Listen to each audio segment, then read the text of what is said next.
Hello, hello. Happy, what is it? Tuesday, November 18th, or for this month, it's Movember 18th, 2025. Welcome. Hello, Hans. Good afternoon. Russell and Juicy in YouTube, as always. Desk set sale. Yeah, well. Jason, hello. How are you? No desk set sale, but yeah, so yesterday, um, we got in recently the last week Graf on Faber-Castell and Auto Hut Inc. And I needed to sample all that stuff up, and it's just something. It's better if I can start it and finish it than and get it done than it is to do 3 bottles and then stream, and then the next day I do 3 bottles. It's just better to get it done. So I decided to take the day off. Plus, I also um, had some consignment stuff to do, which I never actually got to. But I did work on that today, so that's good. Because we had Pen Club on Sunday, and we had it here at the shop. And one of our longtime customers brought in a bag of pens and said, "Would you please consign these for me? I don't want these anymore." And so I wanted to get those. We hopped on those right away. So those will be showing up this Friday, hopefully. Fingers crossed. There's only a handful, but some nice, um, um, inexpensive. $100 to under $200 pens. So some Diplomat arrows and some Benus and a few things like that. So, but I took care of that, and then promptly today I received a large box of another 46 consignment pens. Probably the nicest packaged box I have ever received. If the pens were not in their original boxes, each one was in its own plastic sleeve. It was unbelievable. It was really unbelievable. And I not only did I have the printout, but I had been sent in advance a spreadsheet of everything so that I could easily transfer that to my normal format. So that we're cooking along on that. That's going to be some interesting stuff. Now there's some kind of low end stuff in there, some Safaris and All Stars and Coeco Sports and Twisby Ecos, but then there's also some Esterbrook SDs and some vanishing points, including a Stripes, which is one of the super cool higher end vanishing points. Custom 912. There's 4 Peniters I haven't even looked at them. A couple of lower end Viscontis. So some really good stuff. And that's all in preparation for, I have another 50 pens supposedly coming, I think this week, from 2 other consigners. So I needed yesterday to try to get at least reasonably caught ahead. Plus Mondays are always busy from the weekend, and with Pen Club having been here, Sunday it was nuts. Any desk sets? No desk sets. However, I am working on a deal to buy a collection which does have one. So I'll keep you apprised of that if that deal happens. We are going to work on a couple of desk sets, desk pens today, 2 of them, as a matter of fact, because the 10 that we finished up on Friday were photographed yesterday, so they will be on the podcast and on the website by Friday. Only one desk set makes the collection hardly worth buying. Well, I mean, I don't know if I showed it to you. I showed it to you. Yeah. I mean, it is that Parker desk set though. I don't know what pens went in it. It's a nice, I mean, it's got a chipped trumpet on one side. It's lovely. In fact, I remember seeing one. There was one in Ohio that I looked at and I thought, I've always liked that particular one because it has the calendar on it. And I think this one doesn't have the calendar. I think the calendar's gone, which actually isn't a bad thing because if you've got the calendar on there, then you like, you know, but without the calendar, you could actually make something, and you could maybe just make it a notepad or something because it's got a little spot in the middle. Wonder if Brian will get hooked on the new Monteverdi pen holder that comes with the MP1. I am not a fan of the MP1. I'm not a fan.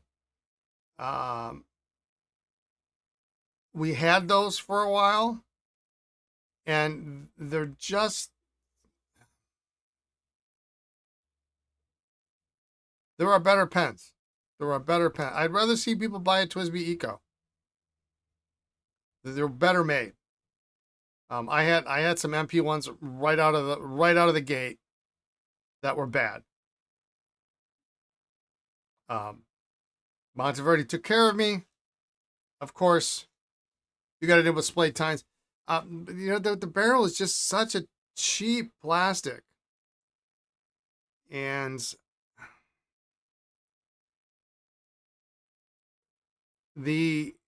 that logging mechanism, which I think is what they're trying to sell it on,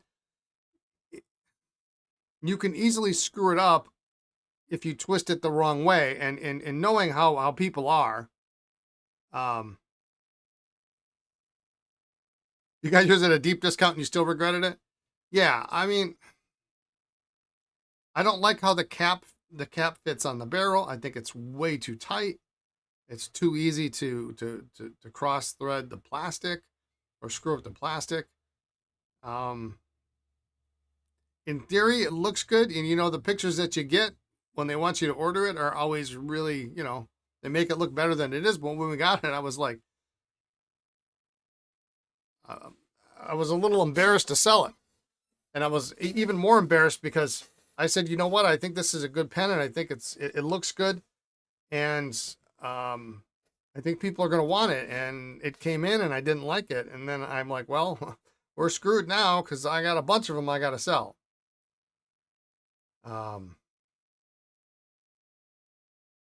So, I mean, if you got money to blow and you get a deep discount and you want to have it, and I did see the pen holder. I think that's a cool idea.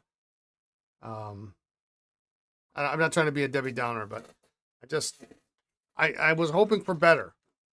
I wish Monteverdi wasn't always like super cheap. You know what I mean? Did they make something decent? They made some decent pens before. I like the Prima. I think the Prima was a great pen.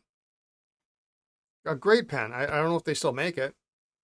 They probably do. They've had the same materials forever. In fact, we looked at having a custom Prima made because it looks spot on to like a Aurora Optima, almost even in size. I like that pen. But the MP1 it's cheap for the sake of being cheap, I think. I'd like to see it done better. I'd like to see the barrel done better, the cap done better.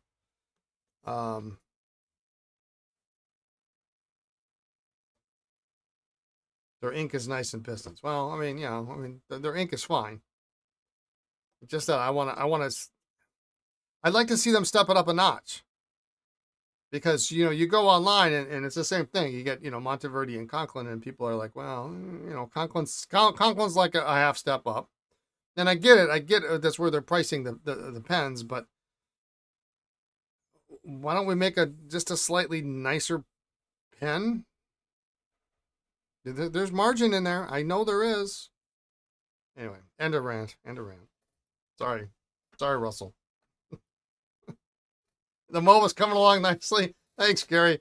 Both Lisa and I have decided that it was a good rant. Yeah. Both Lisa and I have decided that the mustache is not for me, is not for Lisa, but we support the cause, and so we will continue on. But December 1st, it will come off. I think we've moved just slightly past that itchy stage. And so the cause is worthy. And for those you don't know, or you've seen it at the same time, wondering what the heck this is, Movember, support for men's health, suicide awareness, prevention, testicular cancer, prostate cancer. Men need to take better care of themselves, and if you men out there are not taking care of yourselves, please do, or have somebody help you. Have your spouse or a friend or whatever. Get on them. Get on your friends. See a doctor. Get an annual checkup.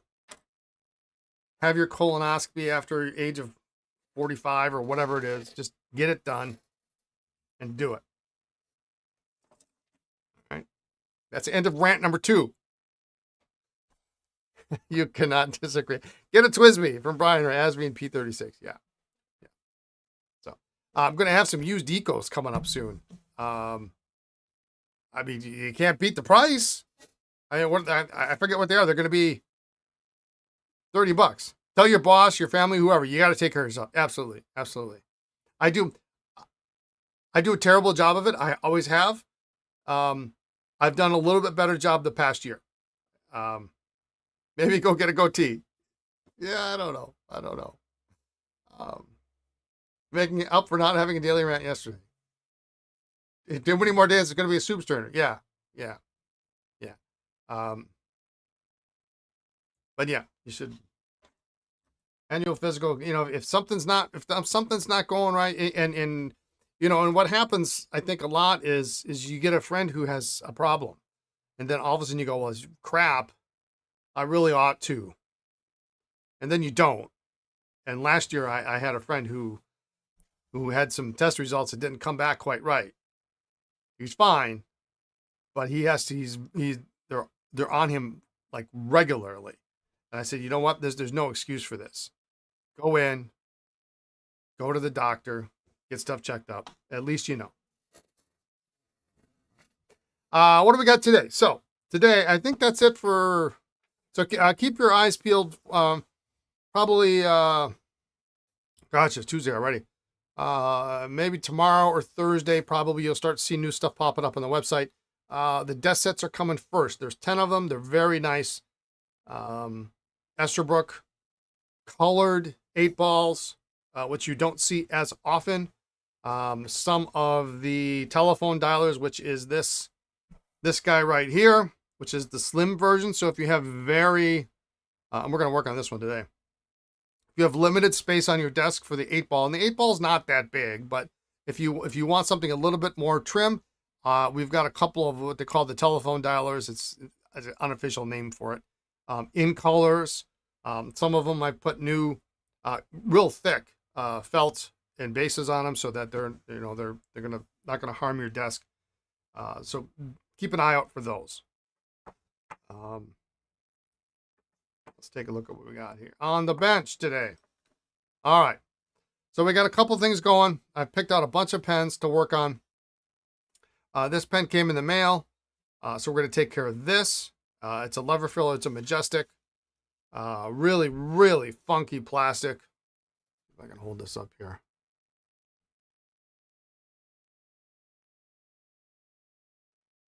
Majestic's a third tier maker, but they were one of the better third tier makers. You know, thin gold plating on it. Hopefully the nib is good. I haven't really looked at the nib. Yeah, the nib needs some, well, the nib is good. It just got some India ink or something on it. One of the nice things about Majestic that I found is that on some of them, the barrel width is exactly the same size as an Esterbrook, and so you can pop an Esterbrook.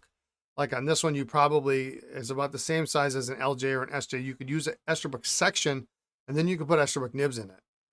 If for whatever reason you find one that's got a bad nib or doesn't have a section or something. I've done that before. So we got that to work on. I've got two more desk pens that I just want to get done. I want to get in the, I've got a case that has all the desk pens in them.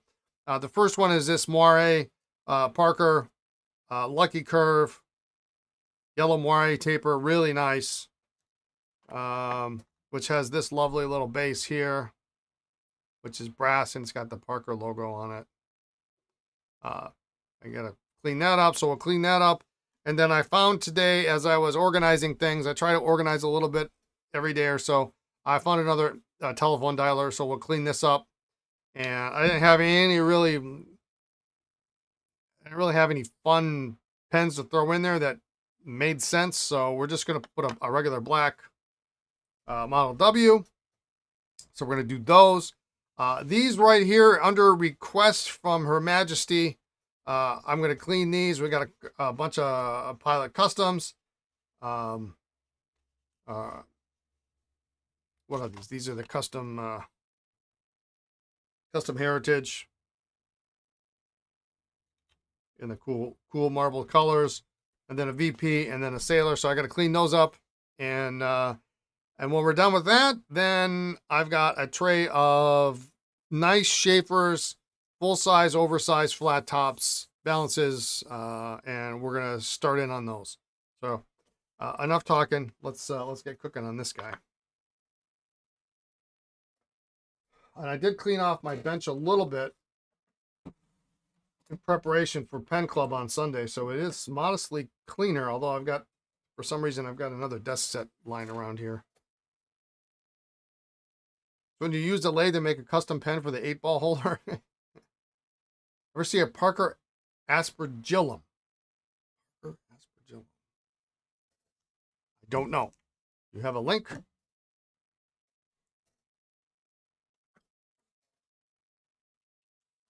Probably. I may not know it by that name. Oh, you mean the holy water sprinkler? Yes. Yeah, they made one in what? In a vacuum attic, I think.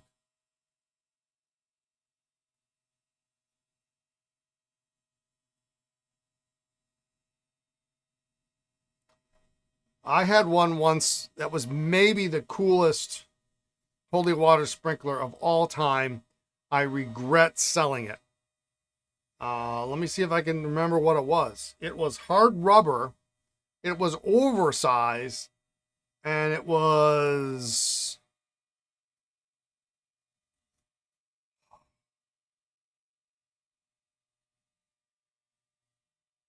I'm trying to think who made it. Pick, maybe. I think it was a Pick. Can you believe that? I would have to like do some serious digging in my listings, but I want to say it was a Pick. It was back when I had my store on College Avenue. But like an awesome second tier maker in hard rubber. I mean, it was cool.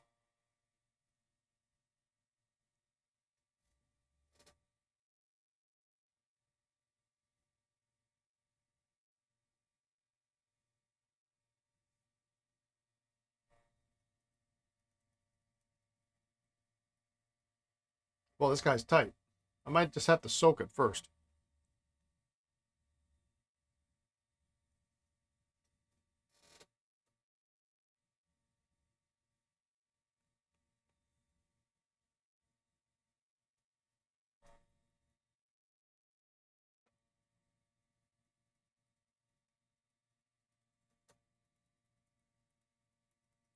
You don't recall your pastor having one at Sacred Heart?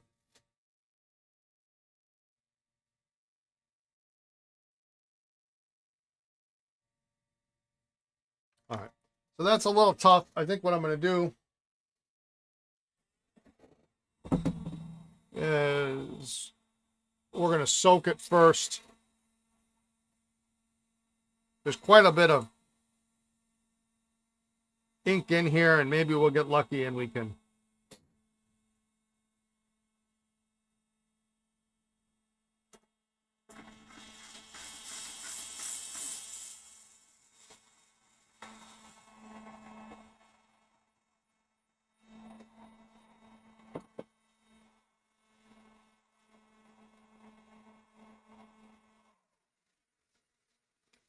Let's go take care of the... Oh, she's got cartridges in here.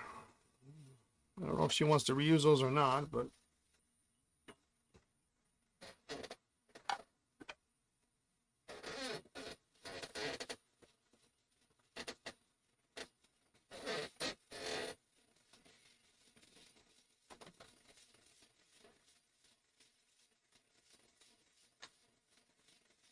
Well, this is...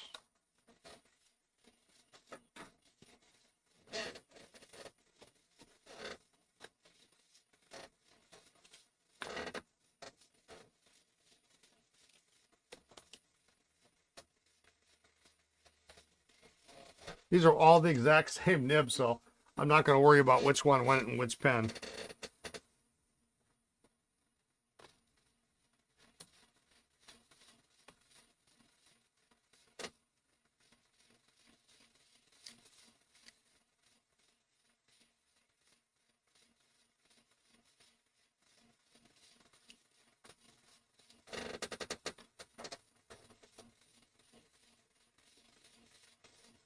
Yeah, they're really nice. Right, so I'm going to have to clean those out.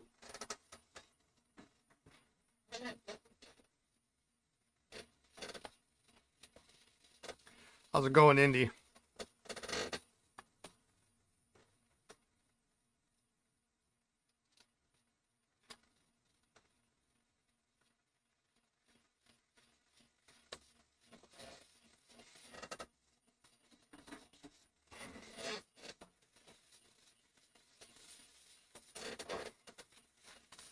So we'll let that Majestic soak.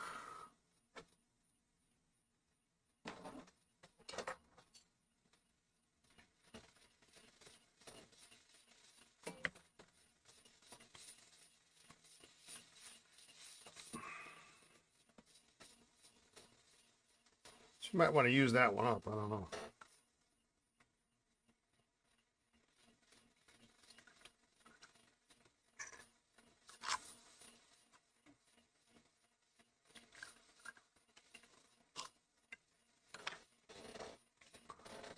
And I always like to take these on pilots, these little blue discs. I just take those out.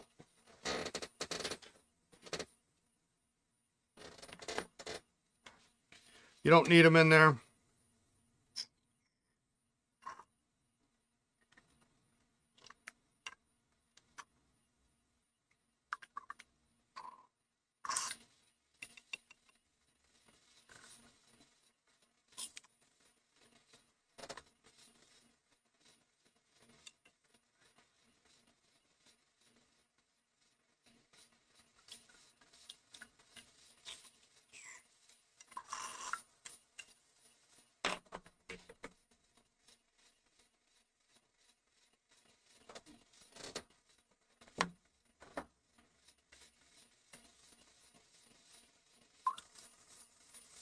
Yeah, at least it's got good taste. I like that burgundy. That's nice. The green's my favorite.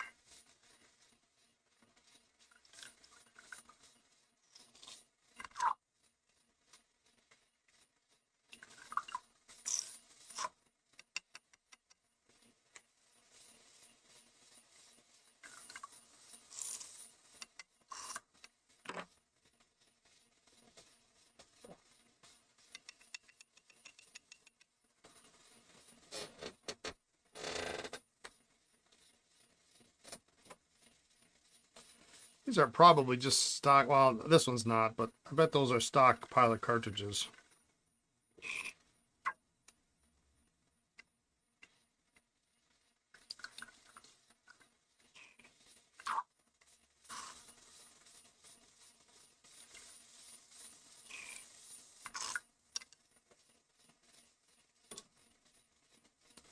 Aziza, how you doing?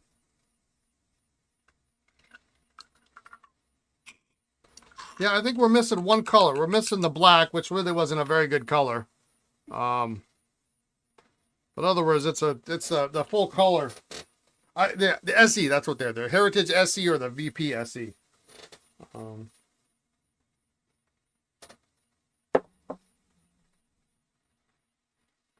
Yeah, we're trucking along here, Aziza.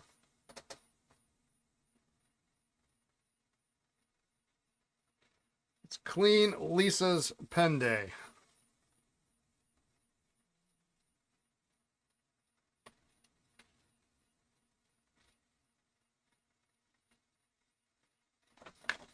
Oops.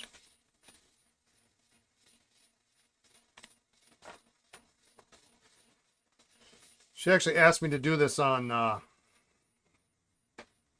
Saturday. I said, well, I'll do it on Monday. And I don't think she liked that answer, so it's best to get this taken care of.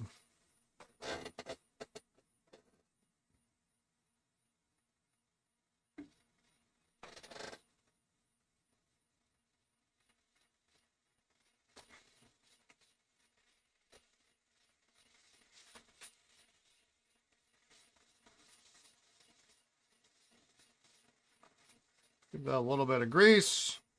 Looks good. You know what? I bet you this is just a standard pilot cartridge. Uh-oh.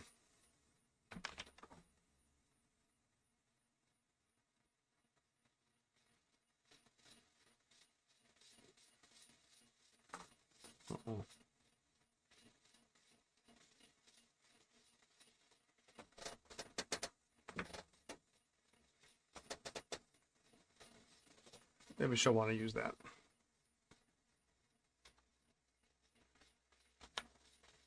Yeah, that green is just really gorgeous. Uh-oh. This doesn't look good.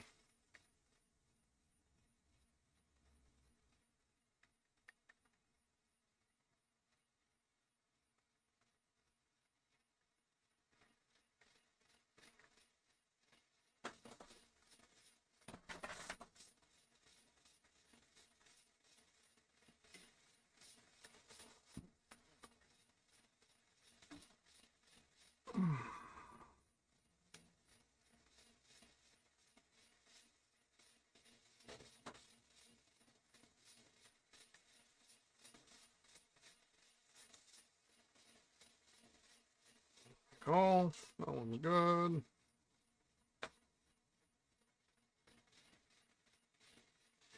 And if you don't know what this pen is, this is the Pro Gear Slim Slate, which was a limited edition color for, gosh, who was the company now? Some company. They sold pens. They were some all right folks. All right, while we're doing that, we can start taking apart these two desk pens.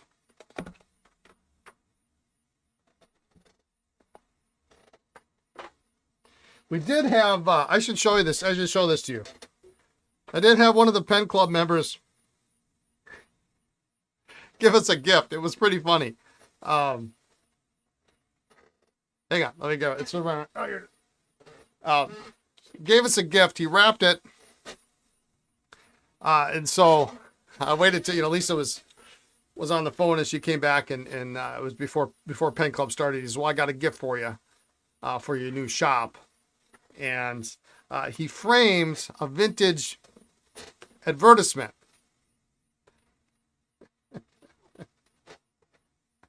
And it is a Sheaffer. It's 1962. Maybe it's better to see it this way. It's a 1962 Sheaffer ad for a desk set. It's awesome. Yeah. Oh heck yeah. Yeah. And so what the funny part is, so it's really thoughtful. It's really funny. He comes up to me and he brought a binder full of vintage ads, and he says, "Well, if you don't like that one, I've got like 3 more with other vintage desk sets."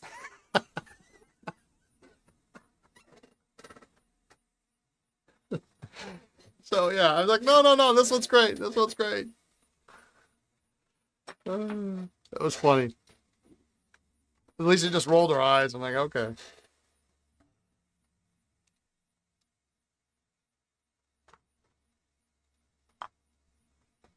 So I got to start hanging stuff up here. I mean, I'm not going anywhere, so I might as well at least decorate the place.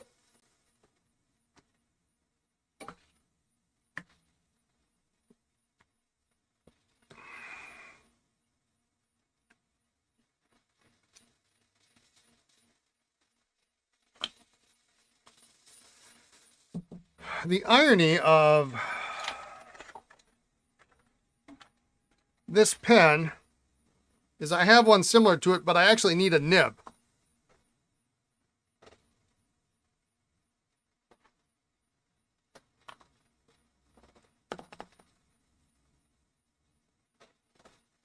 But we'll fix this one and sell it.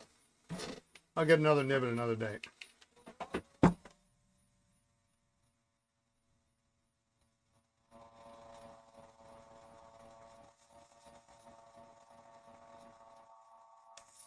I think we talked about these before.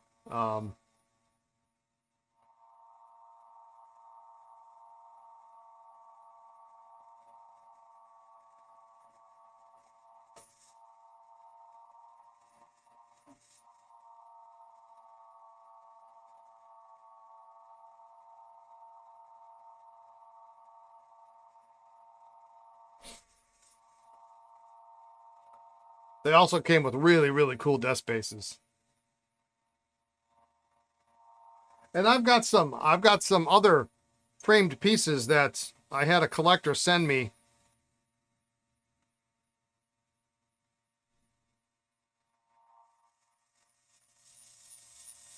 And they've got really early Parker advertisements, like World War I advertisements. I mean, really great stuff.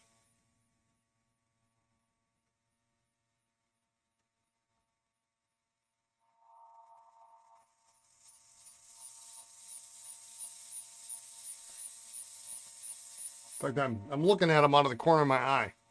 I just need to hang this stuff up.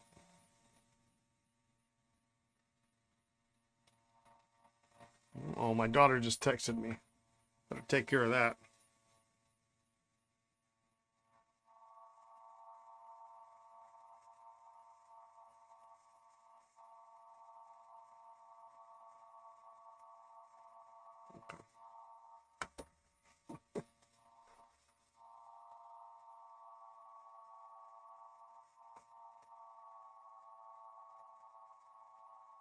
Wow.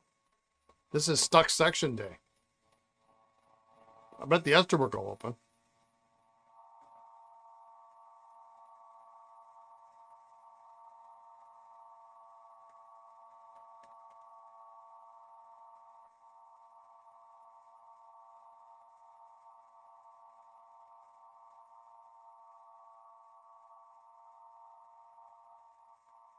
You know, the thing about these Pilot SEs were the colors are great, but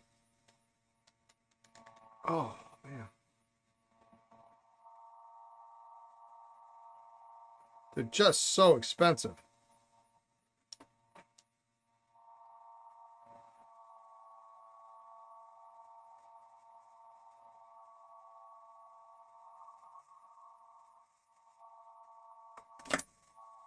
I mean, like very cost prohibitive.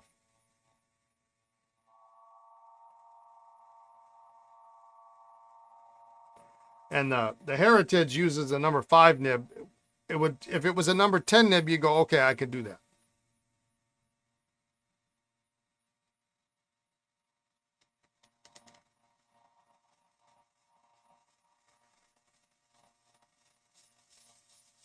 It's still a nice pen, but for that price, you want a bigger nib.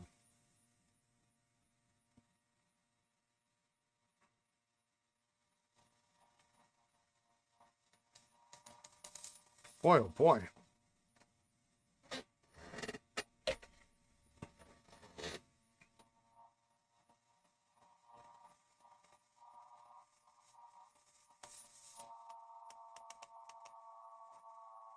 I don't use section pliers often, but this might be a case.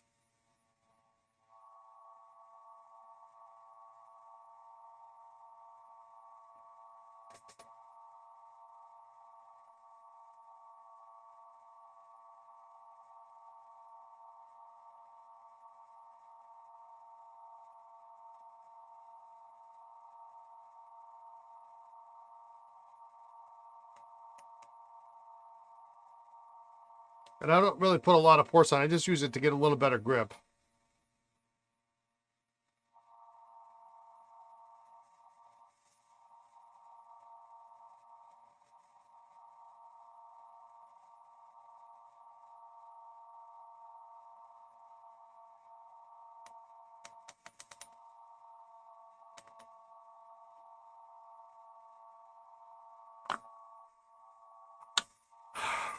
Are we going to get anything open today?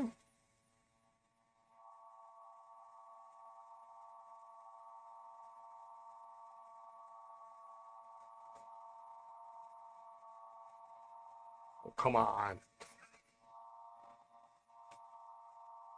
Lisa's pens will get clean. That's what's going to happen.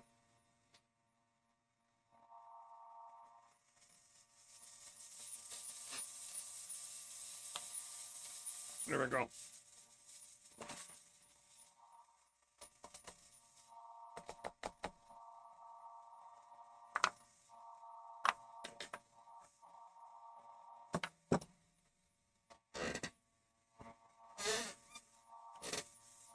Nice thing about this time of year, it was snowing today, is that if I sit here with the heat gun on, it's not gonna, I'm not too worried about it.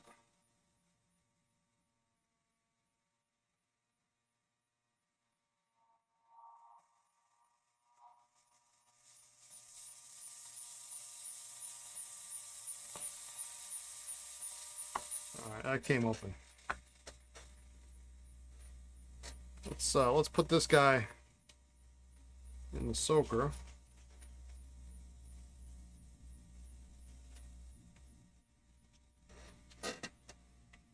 And maybe we'll get lucky on that one.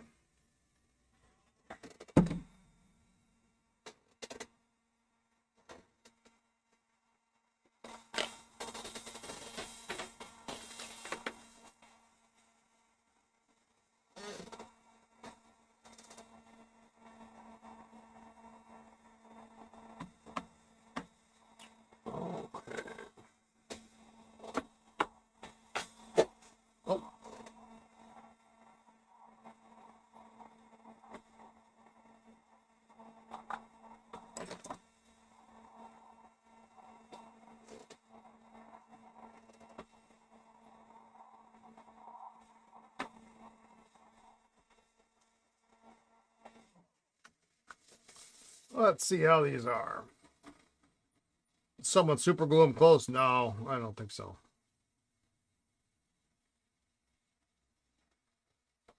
I did have a pen that I have to contend with this past weekend where somebody used Elmer's glue.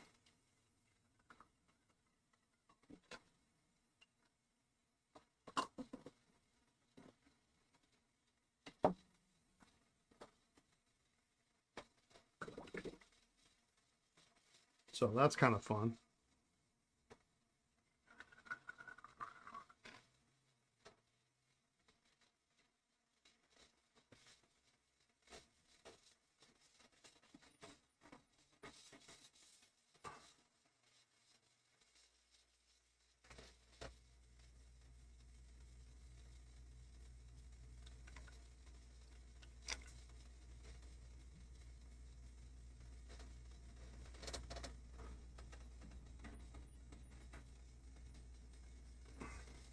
Hey, I finally get to use the vanishing point slot in my salad spinner.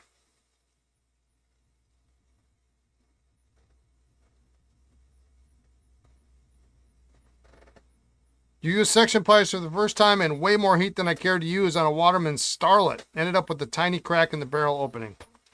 Yeah, and that's what happens. It's what can happen.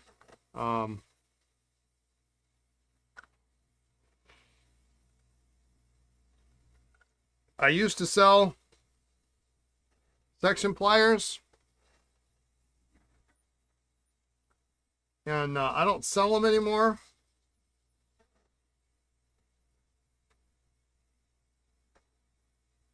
yeah. Partly because I had a supplier that was 4 or 5, yeah, 3, 4, 5. Was getting kind of an inferior product on, and partly because I don't use them very often, and I don't think people should rely on them until they've done enough repairs that they know how much pressure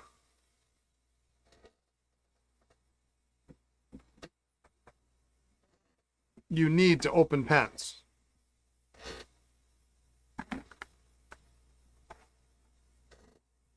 Got a 51 coming tomorrow, supposed to be back with the stuck end cap. Oh boy.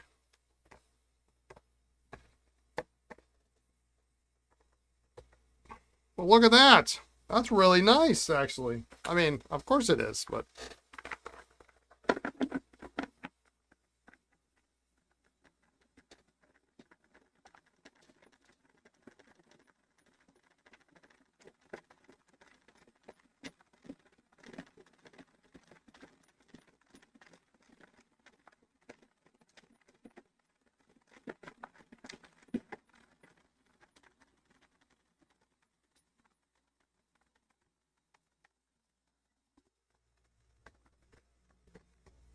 Well, if you didn't pay too much for the 51, then it's always good for parts. I'm just going to use one barrel for all of these.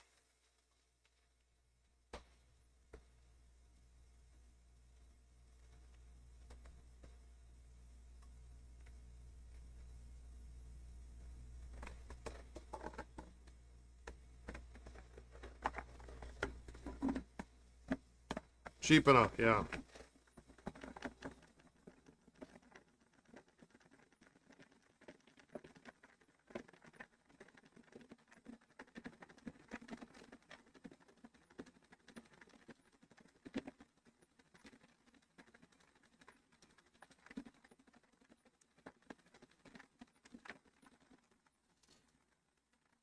We actually had somebody at Pen Club bring their salad spinner.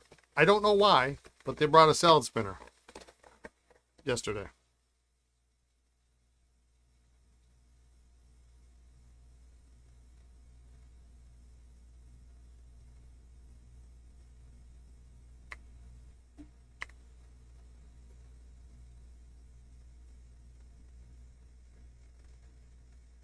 So Hans, you can know that you have influenced the next generation of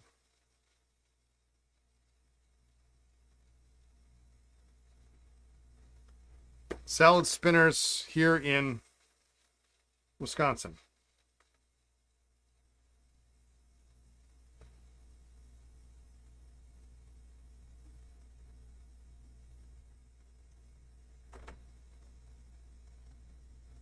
Let's do this.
That set looks nice with a salad spinner.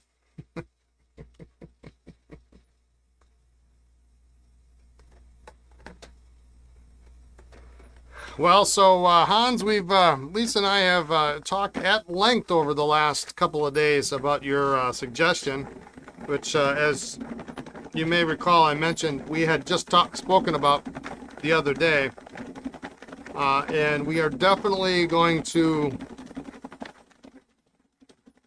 at some point in December, and I don't know when yet, we are going to open the shop up for a few days as a holiday pop-up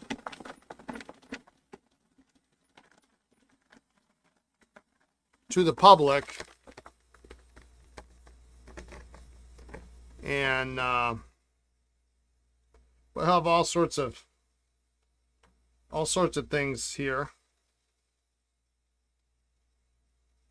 but we're definitely going to do it. I just don't know when it's going to be.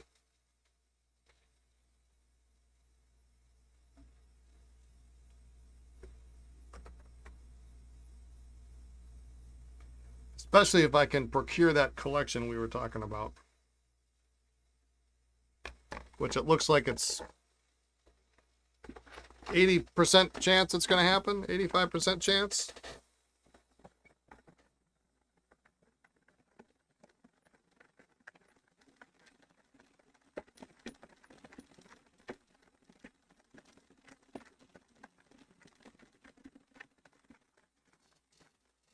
We had, since we had folks here Sunday, we got some sales, which was nice, but I don't want it to, that not to be the purpose of coming to Pen Club, is to line pockets of the Andersons. So I think if we do like just a pop-up, mulled cider and hot chocolate, yeah. If we do a pop-up and we're open for a few days, yeah, it wasn't a bad side effect. I just don't want it to, be that's what it is, and especially since Lisa and I are taking over the leadership, as it were, of the club, because our two leaders are backing down to do other things or focus on other things in their life, which is fine, and we're very appreciative of them. All the help and guidance they've given us in the past year. So it's time for somebody else to do it, and now that we're sort of set up here pretty well, it's a little easier for us to do that, and it's been set up because we have locations where we can have meetings at the local festival foods, and maybe once a year we'll do I think what we'll end up doing is maybe once a year in December we'll do just a holiday social, and it'll be here, and then but I don't want anybody to think it's just a sales pitch all the time, because that's not what Pen Club's about. I mean, it is a good side effect for sure.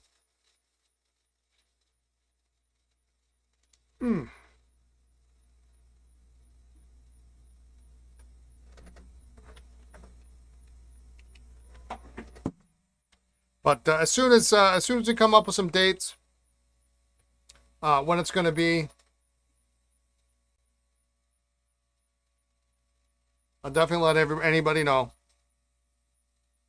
It may very well mean that that week there might not be repair streams, because I can't say we're gonna be open 8 to noon, and then sorry, got to kick you out. People want to drive from somewhere, as I'm sure they will. I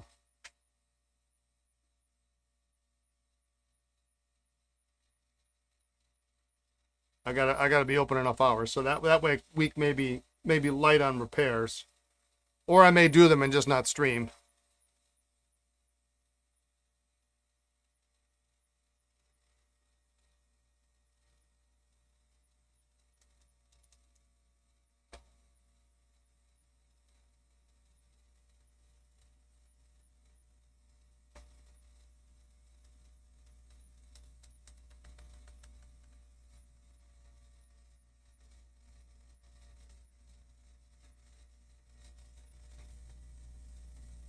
Yeah, I don't know what the rule is about serving alcohol for guests.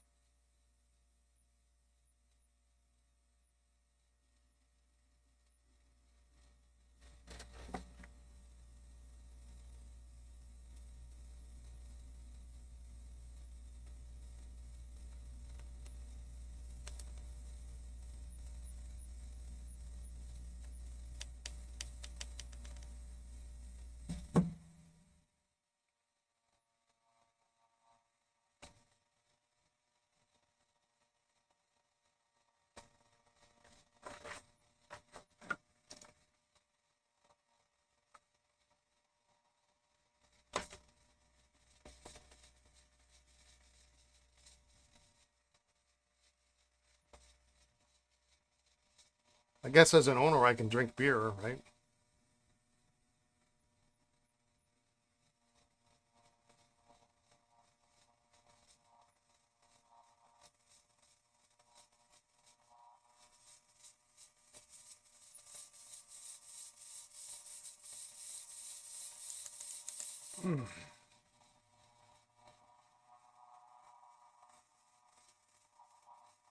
So this should be a this should be a threaded barrel, but it is not unthreading. And it's not pulling straight out either.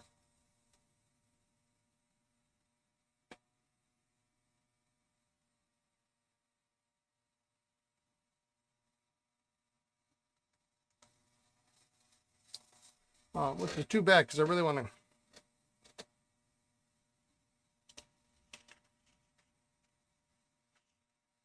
I guess we're gonna keep that one in there, I guess.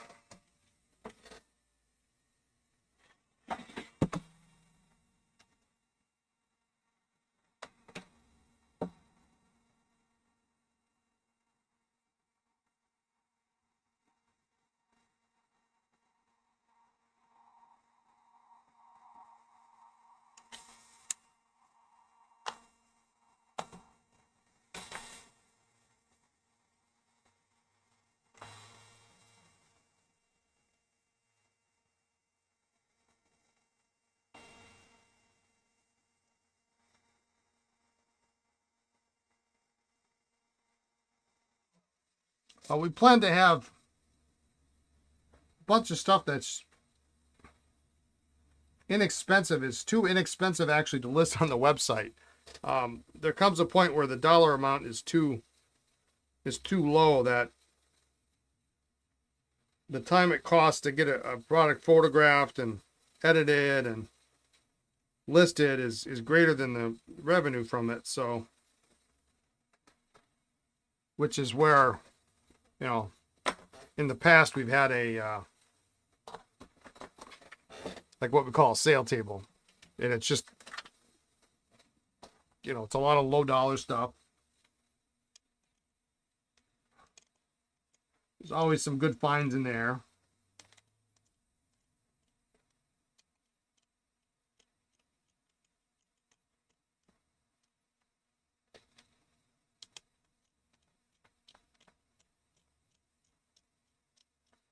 But it's a perfect time for that kind of stuff.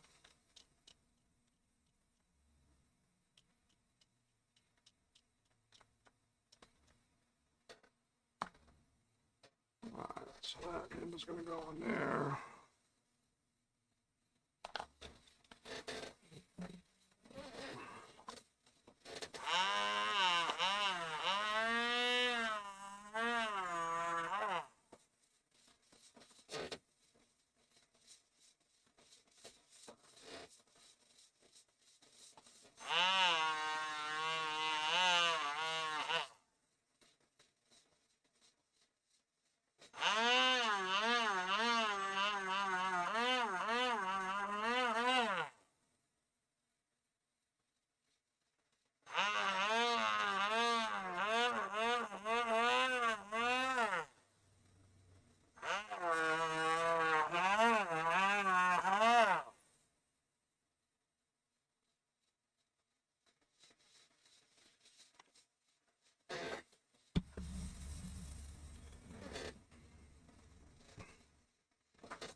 Remember, if you're doing a desk pen and you take the J-bar out,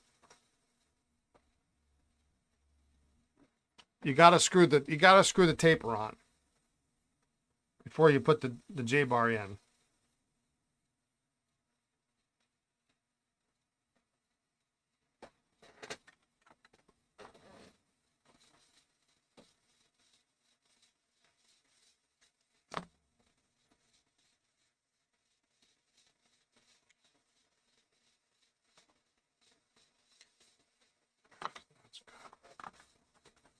Let's see what we got here.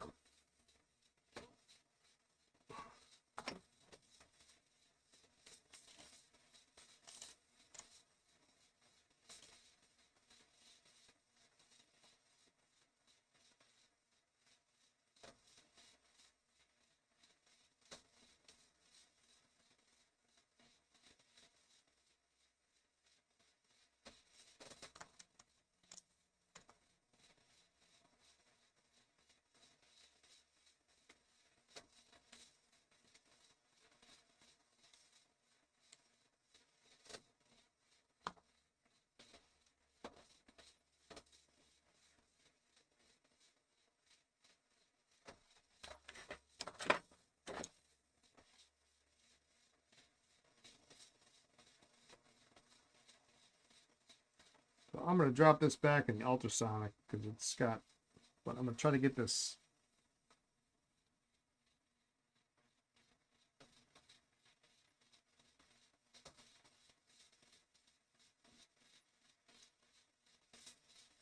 Sack residue out first.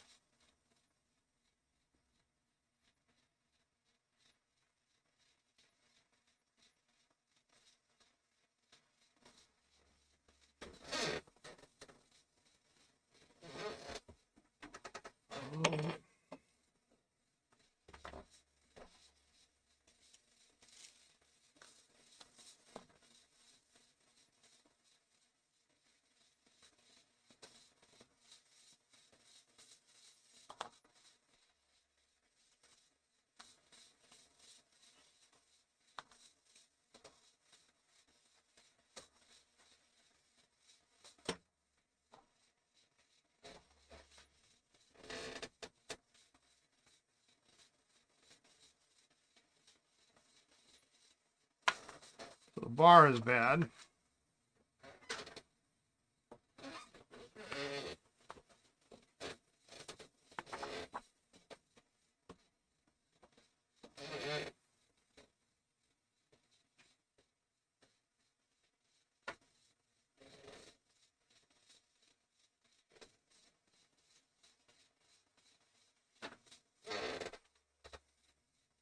So what will happen sometimes if you end up soaking something, sometimes the water will get in, and then if there's no sack or the sack's not all together, you end up getting moisture inside the barrel. You'll bite. Why? Are you talking about the Esterbrook putting the taper on? Because you have to know how far to put back the J-bar. Otherwise, you can put it back not far enough. Yeah, you can put it back too far, and then if you cut your sack before you put the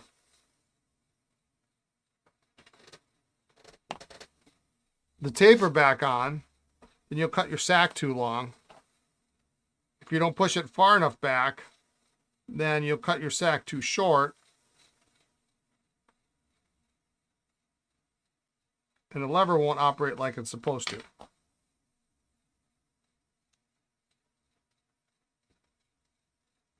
Drives me nuts when I get desk pens in for repair and they don't include the taper because it's, you know, too long to put in the box.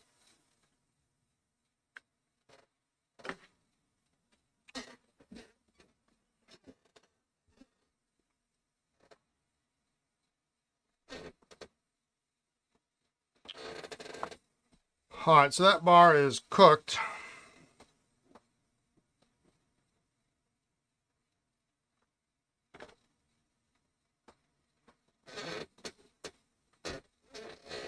That's a pretty long bar, but it's a skinny, skinny barrel.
All right, let's see what we can do about this bar here.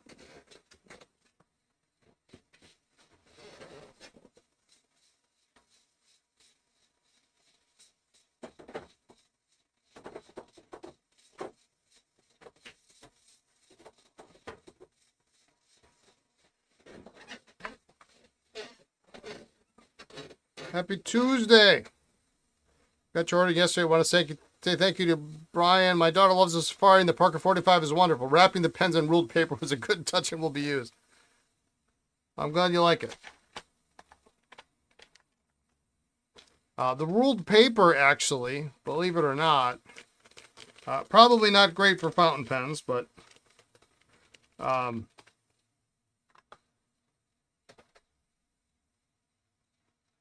62 it looks like, huh? The ruled paper, actually, I have bought at our local Habitat for Humanity Restore, which we support. We have a local school supply company that donates all their excess supplies. And oftentimes we will see that paper, and it is dirt cheap. And it works great for packaging products. Be right back. Ads. Yeah, sorry. Use your Prime membership and subscribe, and you won't see them. That's my pitch.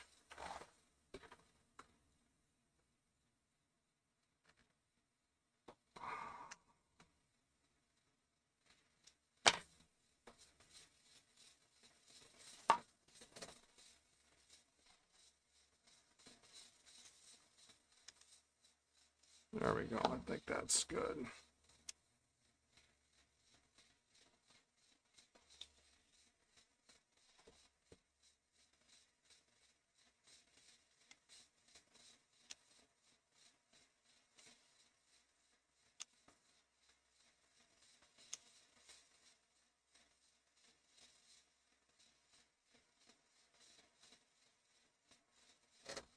Okay, that'll work. Let's toss that garbage.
Good.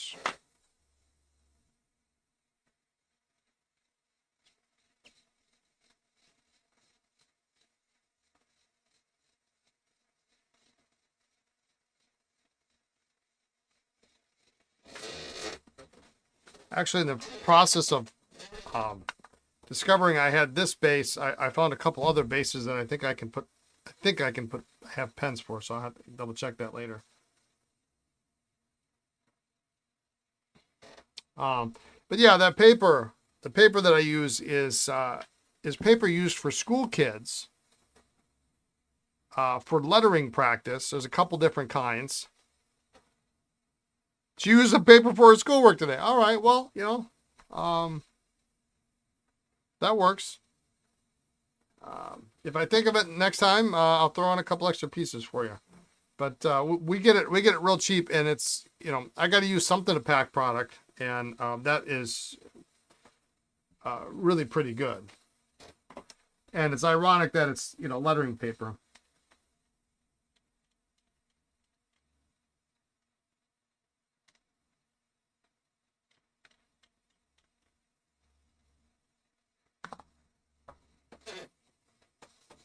Oh, mechanical pencil, so no issues. Yeah, I've actually literally had I have had people ask if it was fountain pen friendly. I'm thinking, you know, you could try it, but it's not. You know, it's very fibrous.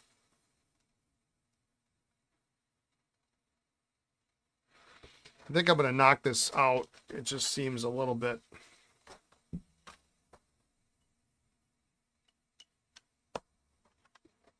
Not good enough.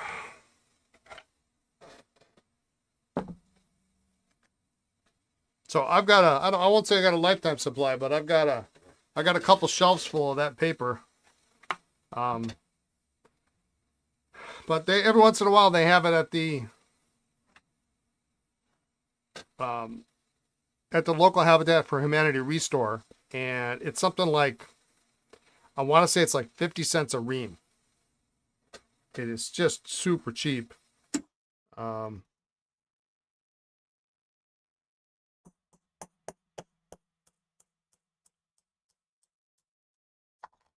know, and sometimes there's like a sale or something, and it's half price. I mean, Lisa thinks I'm nuts sometimes, and we've talked about this. I know we've talked about this before, but will go, and they'll have rolls of paper too, and we've got one of those. I think is it 24-inch? No, it's got to be bigger than that. 30, maybe it's 30-inch roll cutter, and you buy the rolls for it. Except the Restore also has like 36 or 48-inch rolls of paper, construction paper, which is, maybe it's not as thick as construction paper, but it's good for packing. It's especially good for packaging paper and notebooks. And we would go and we would see this stuff for sale for, you know, 50 cents a ream, or the rolls would be like maybe $5 or something. I mean, just ridiculously cheap. And Lisa would be like, well, how many should we buy? I said, all of them. every single one. I mean, I don't know if she was just embarrassed. Embarrassed because I would just be like, yeah, just go get it. We're gonna get a cart and we're gonna fill it up, and we're gonna take every single ream of paper. And the one time we were there and they had these 4-foot rolls, I wanted to take them all. And I said, we can fit more in the car, and we can come back and pick it up. And she kind of put a stop to it. But I don't want to have to pay retail money for packing material. You had her birthday party this weekend, and she was gifted a ton of drawing paper and a few fountain pens, markers. Nice. Took the opportunity to plug your store to family. Yeah, first come, first serve. Whoops. Where'd I go? First come, first serve on that stuff. And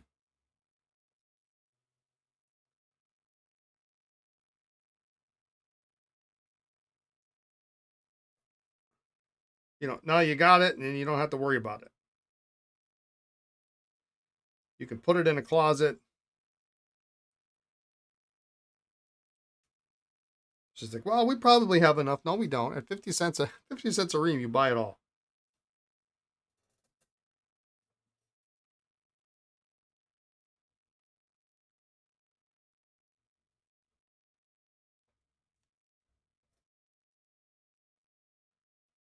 The only catch is I have to cut down on the big rolls. I have to cut them down so they fit in my cutter. Because my cutter is like a foot shorter or something. I forget what it is. But I got to cut them down. So the last time I cut it, my friend and I, our manager Dave, we ended up taking a circular saw out the back and just hacking through it to get it cut in half. It worked. It fits in the cutter just fine. You got your daughter an animation tablet last year, but she still prefers to draw with fountain pen and paper. You got to do what you got to do. Yeah, so the joke always is Lisa didn't want us to do that unless somebody else was around. And on Fridays, always we would, at the end of the day, was for a long time on Fridays we would end up moving the store around. When we first started, Fridays was the day we always have a beer on Friday at 5:15 or something, and but we would end up saying, well, you know what? How do you think the store layout is? You think it'd be better if we moved this case over here, or we move this table over there? And so for a long time, we would joke that Friday was, Friday comes, it's time to move cases. And then we finally got everything kind of settled where we wanted. And then we started cutting this paper on Fridays. And she said, you didn't do that, did you? Yeah, we did. Did you have a beer? Yes. We had a beer and used a circular saw. We're grown men.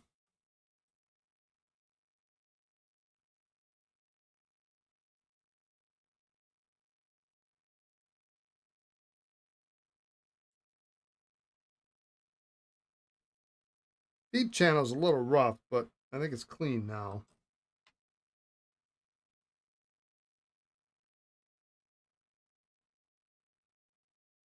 And I'm going to use the wire brush on the inside here. It's all kind of, you see no issues with that. Yeah.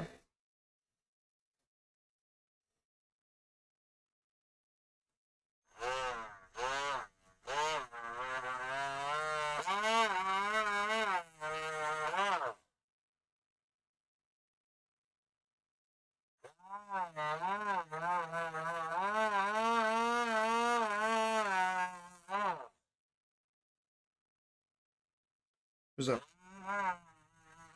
hefty amount of corrosion on here, so it's not something that's going to come off with microgloss and a Q-tip. Power tools with beer is diagnostic of men.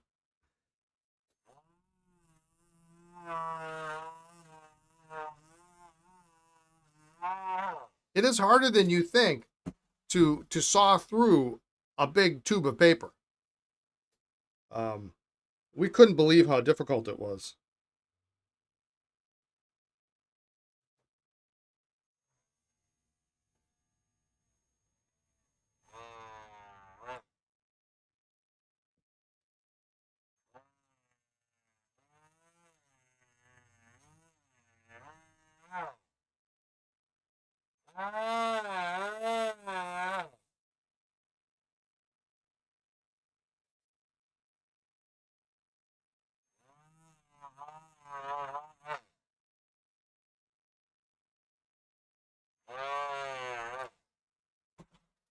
Well, there's quite a bit of corrosion on here.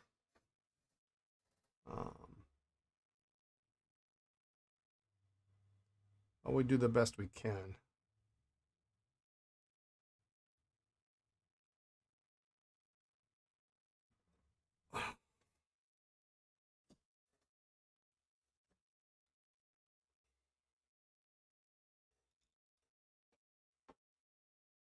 So a really sad story on Reddit. There was large stuff committed at the Madrid pen show. Yeah.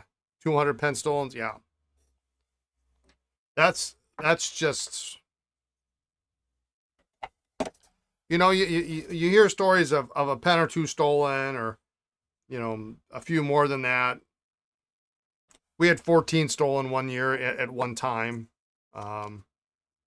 in Dallas. But 200 is just, it's brazen. It's brazen. They didn't give specifics of how it happened, but I imagine it was an overnight thing. Obviously, you know, you're not going to come up to somebody's table and steal 200 pens and not be noticed. There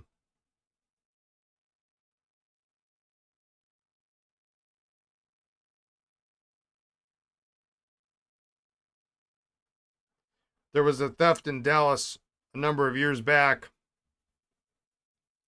It's probably 3 or 4 years ago now. Where a friend of ours, he came in, and as you so often do, you come in, you get your table assignment, you've got your, you know, and a lot of people, you've got your suitcase full of stuff. You set it by your table, and then you see your buddy over here when you go over to shake their hand and you know, see how things are going, and good to see you and all that. And somebody literally came in and took his entire suitcase full of pens and walked out the door. Took everything. He had nothing.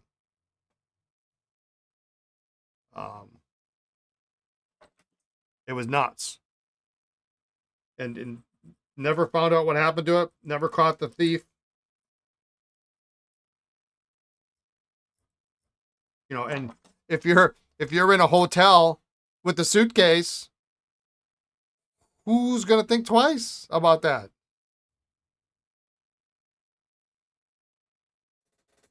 And I think as the story goes, he was selling pens for his granddaughter's college education or something like that. It was going to be, you know, and I'm sure it was. There wasn't a whole lot of it in the news, but I'm sure it was close to six figures. Yeah, yeah, and you know, and he's one of those guys. You know, there's a lot of great guys in Dallas, and he was really he's one of them.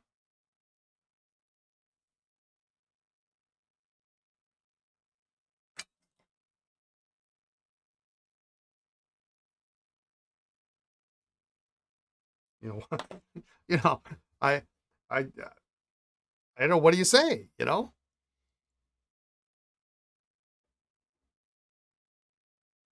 I thought it was bad. I thought it was bad having 14 pence stolen there.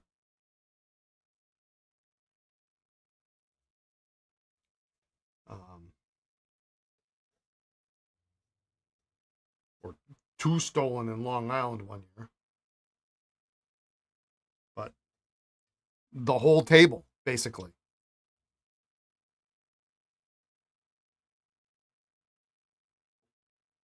I don't know if he may have also had some personal pens in there too. You know, I mean, you don't always separate that stuff out. You got pens there for you, and you got for sale, and you got show and tell stuff too. You know, so.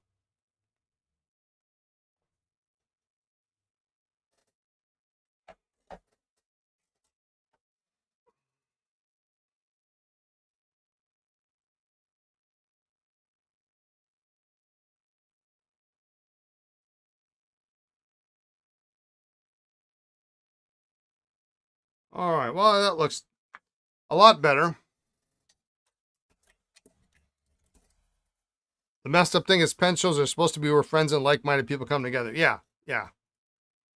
I know. I saw the thread. I actually threw my 4 cents worth in there, and people were shocked, actually shocked that it happens. Like, it happens at every show. Every show. The only way you don't have something stolen is if you keep everything under glass. And if you do that, you don't get sales. Or you don't get as many, that's for sure. And there are plenty of vendors. I won't mention names, but I know for a fact there are plenty of vendors that calculate theft into their profit loss equation. There's a certain threshold that they go, okay, well, I can afford to lose, $2,000 and I'm still okay. I mean, how stupid is that? How insane is that? Yeah, that's a barrier between the product. It goes both ways.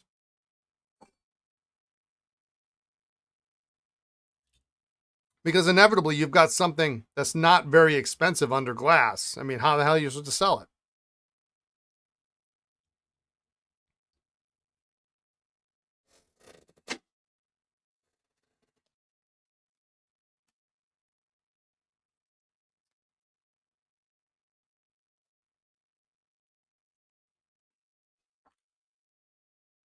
All right.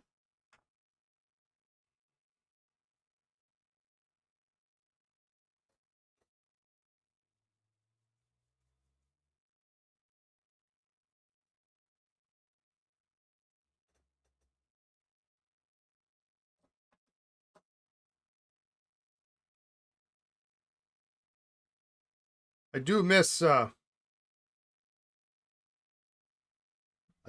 revenue from shows, but I don't miss the work and I don't miss the hassle, and I love being able to go and chat with friends, But I realize there are people that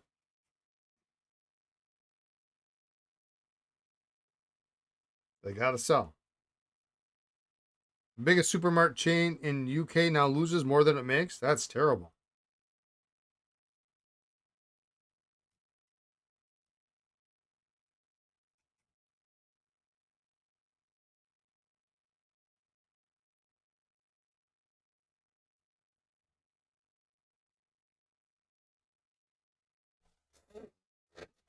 One thing you can think to prevent would be to add cameras at your table to monitor, but that has cost. Yeah, and you've got to have power, right?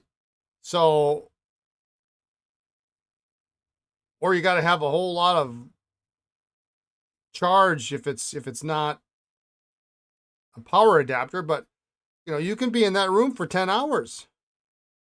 And here's the other thing. If you have cameras, and for a while people were starting to use cameras,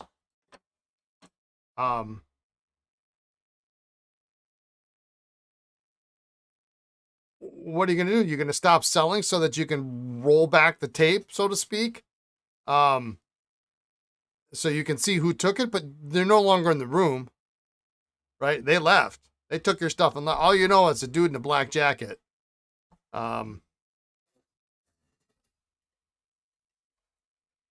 So it is, but it isn't, There's no real good answer. A lot of them have patrols, but that's only good if they catch you in the act. So it's not really a deterrent. What would often happen is if there's a legitimate threat, and for sure you didn't misplace something, because every once in a while somebody would pick something up and they put it in the wrong spot, and so how you set it up. I've set up, I would set up tables 14 times a year. I know that this pen was always in this slot, and if there's nothing in it and I don't have a stick in there, which is also a problematic method because people could get coffee stirrers and just sometimes they would pick it up and they would put it in the wrong spot, or they'd put it over one of your empty slots, and you go, well, there's nothing there. And then it would take you an hour before you realize this was maybe 3 trays down because somebody picked it up and put it back in the wrong spot, which drives me nuts. Like, you picked it up there. Why? Well,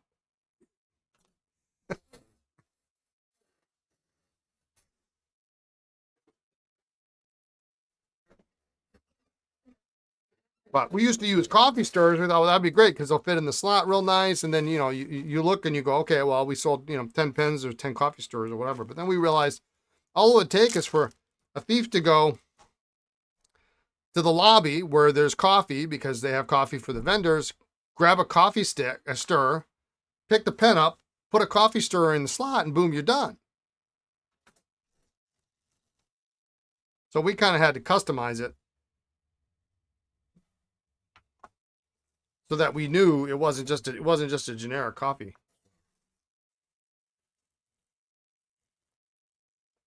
Yeah, you can see why web sales are popular. The thing is, though,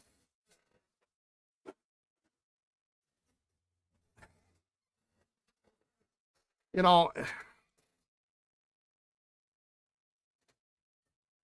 make money at a show. I mean, you can generate some revenue. It's just so expensive to go. Every show you walk in, if you do it right, every show you walk in, and we were never extravagant, you're walking in at minus $2,000. Gas, lodging, food, table fee.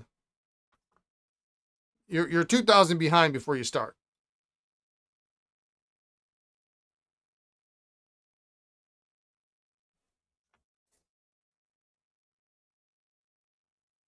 But you get people to buy stuff they wouldn't otherwise buy.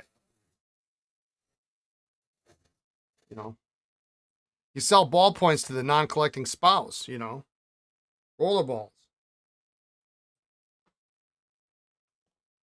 There's a huge community of people in the pen. There's a huge number of people in the pen community that aren't in the pen community. They come to shows, they buy ballpoints and rollerballs, and that's it.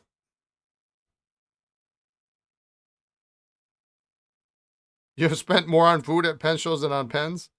Yeah. They do get expensive really fast.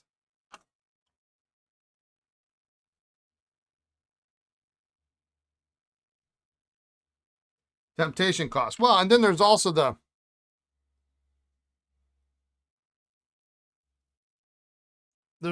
thinking, and I admit I fall under this category a lot. As I spent, if I'm a spectator,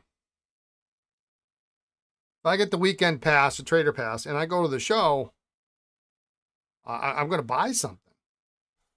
I'm not going to turn, I spent good money to get there. I'm coming home with something. Whatever it is. Even if I don't want to buy it, I'm buying something,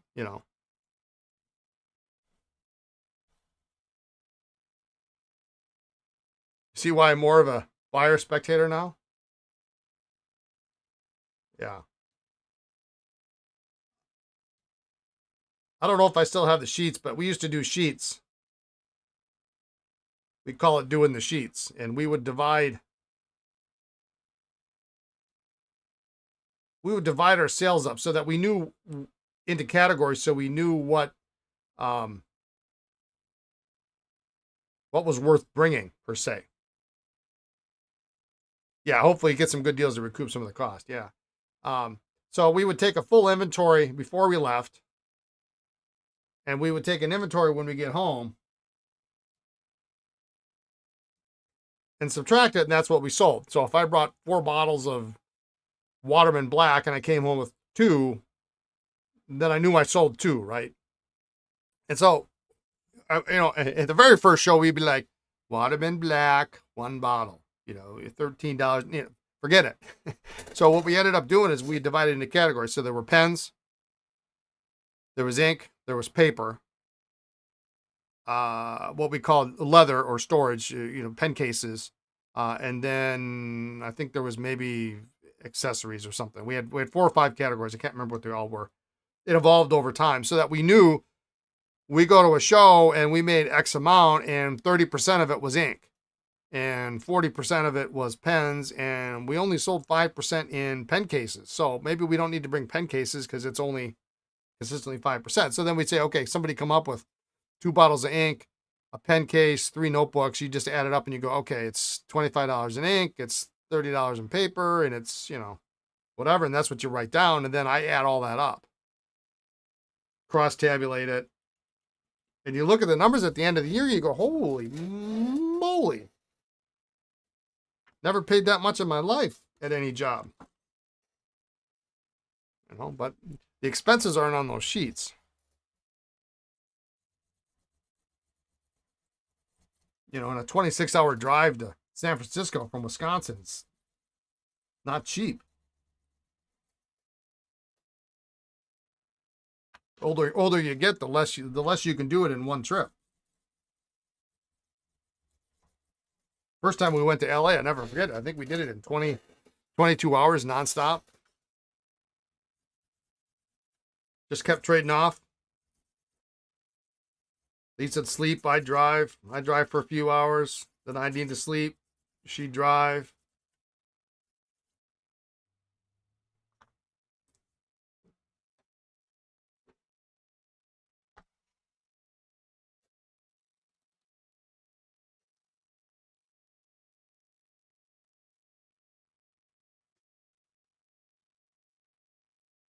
But that quickly became too much to handle, you know.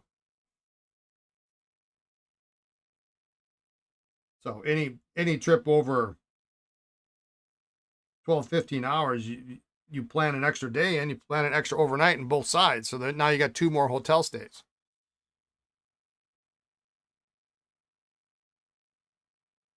Coming back from Los Angeles in February, we're going through the Rocky Mountains. You get to Denver every year, there's a snowstorm.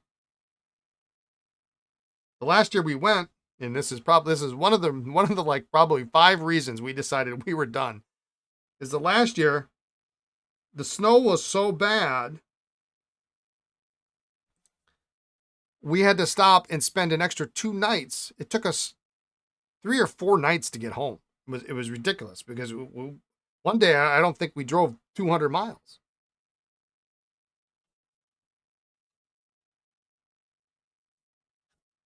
I said we couldn't see the road, or like we were tired. You know, I'm not going to risk careening the car off the road just to get home. It was nuts. We hated that. Yeah, I think it was 4 days to get home. It was stupid. It was the stupidest thing. Yeah, three nights. But you add 4 days on top of 2 to get out there. That's 6. You're at the show for 3. I mean, you're gone for 10 days almost.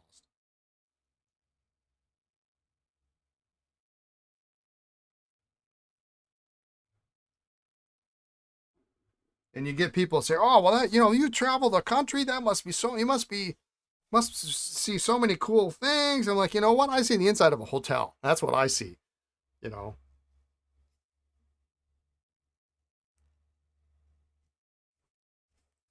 We see nothing cool. There is no sightseeing. I've been in some really cool cities. Haven't done, if it's not within walking distance of the hotel, you don't do it, you know.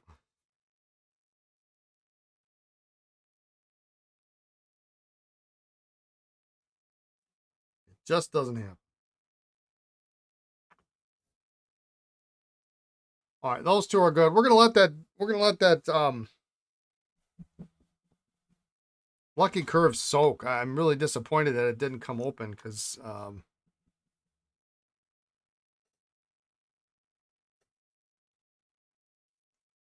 really would like to. It's just such a cool set.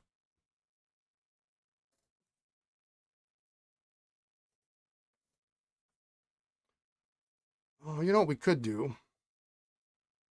That was most of your business trips, a hotel, and what you could walk to in the evening. Yeah, yeah, right. Before we start these, let's take a look at this real quick. Actually, give me a second. I'm going to step away. I'm going to put Lisa's pens on the counter so they're not on my desk here.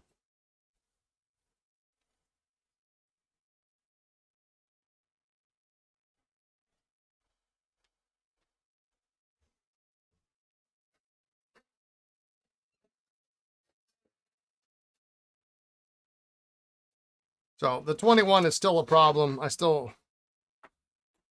gotta take care of that. But I want to take a look at this feed we epoxied together. Actually turned out, I think, quite nice, and maybe we can piece this together.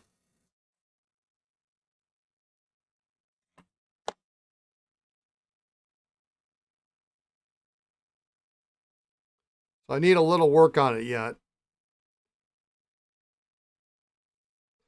But you can see it's just such a small piece, and so I was able to file some of it down. I didn't finish it, and then there's a little bit in the channel there.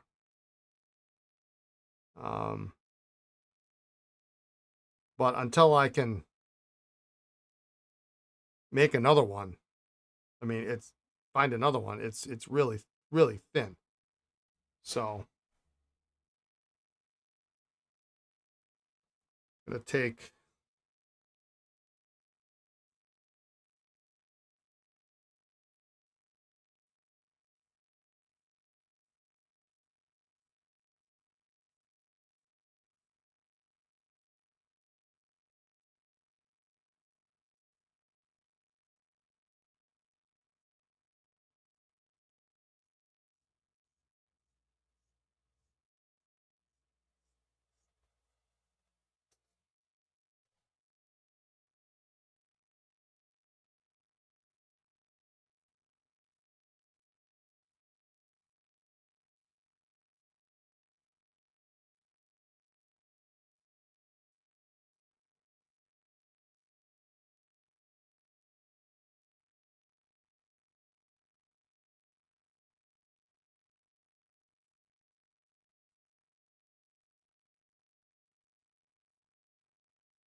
I don't know if I'll get some of this off.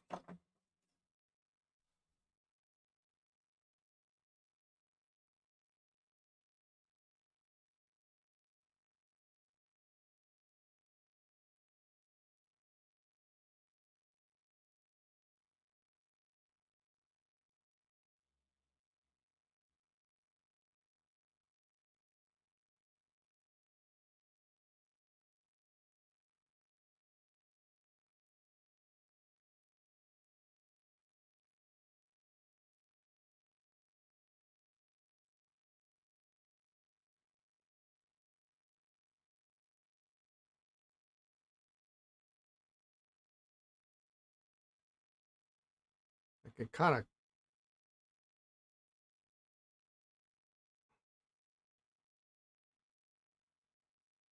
carve off the excess. I just hope that I don't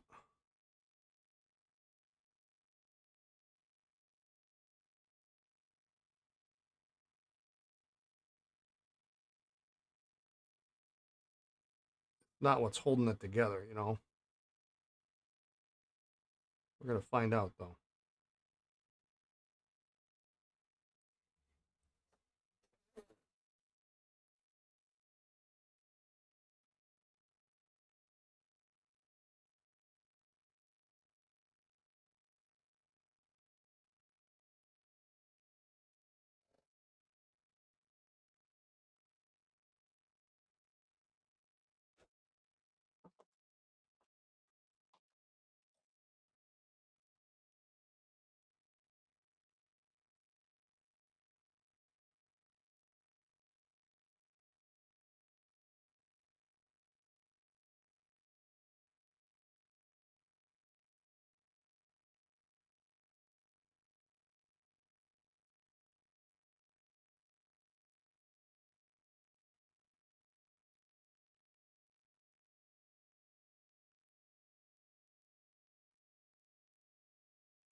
If I want to use this, I got to get some of this epoxy out of the channel here and hope that there's enough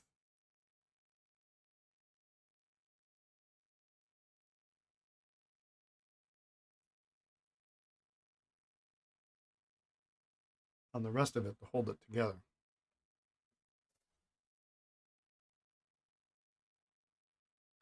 You know, and it's not a perfect situation.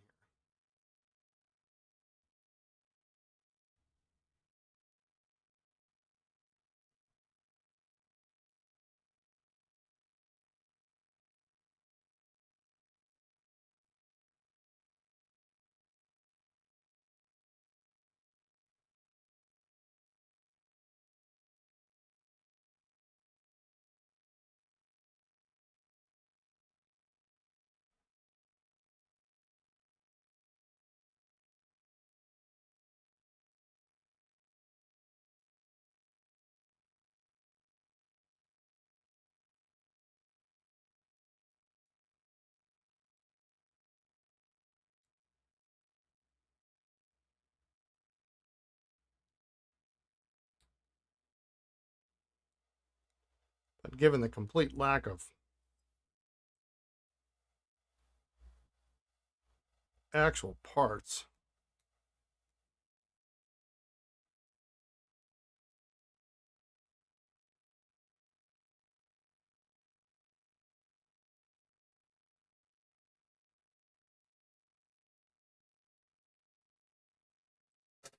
it's not a terrible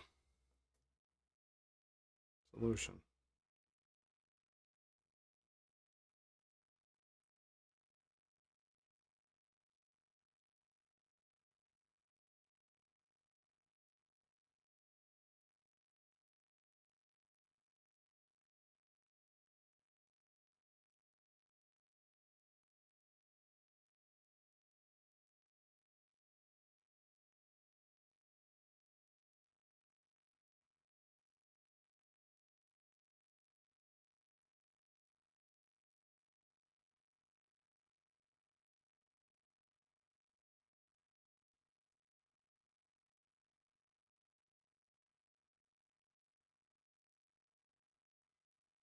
I'm starting to get the channels free, and I can run this through. And I don't want to put too much pressure on it because then you can end up breaking it. But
believe it or not, I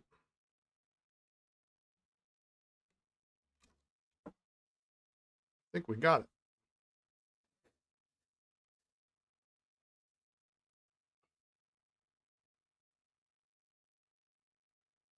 I think as long as we don't put too much pressure on this,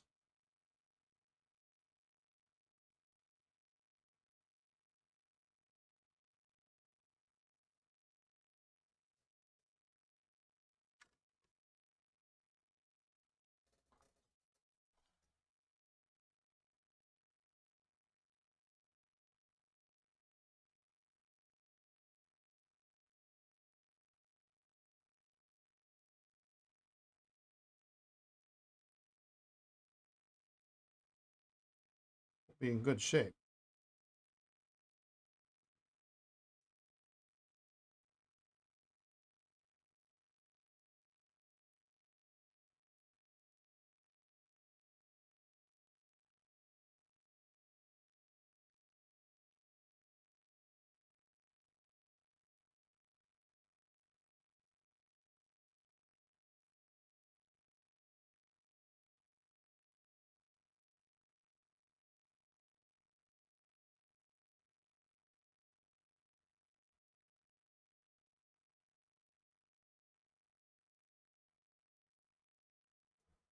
seems like I got,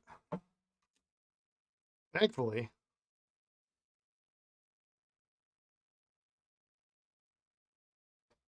I held it together nice and straight.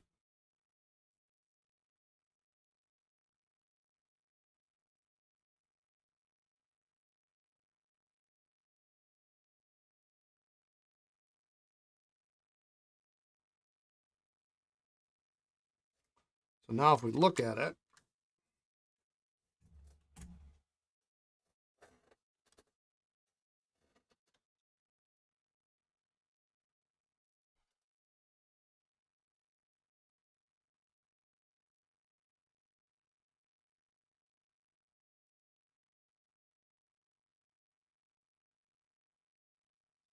you can see the channel is still open. All the excess is wiped off. You can tell a little bit there yet. That'll be covered up by the nib.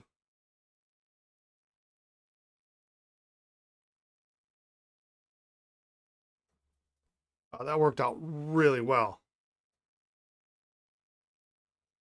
All right, so now's the nervous part.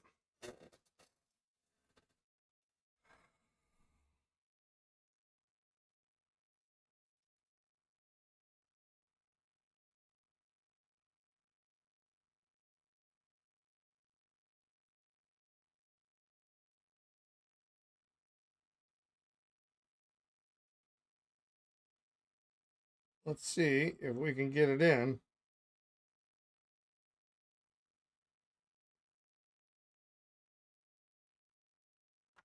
Without breaking.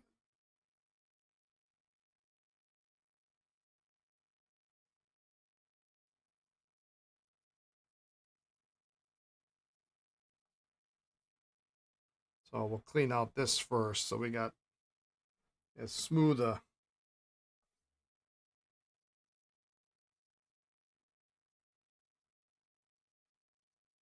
surface to deal with.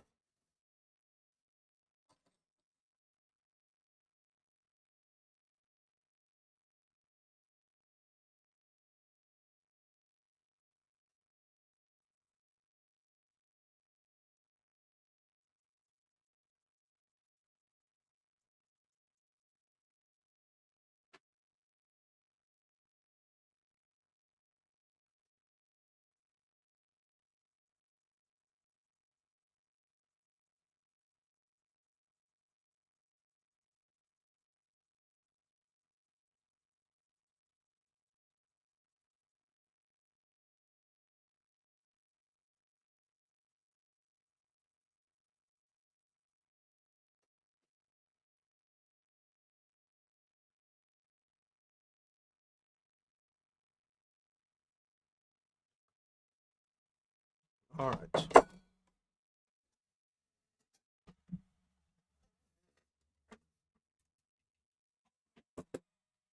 This is the most nerve-wracking part because this nib is very short and I have to hang on to it right where it cracked.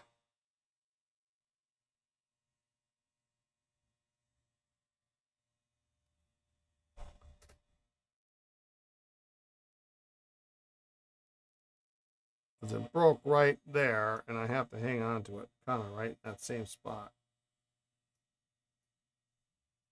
So I'm going to heat up the section first.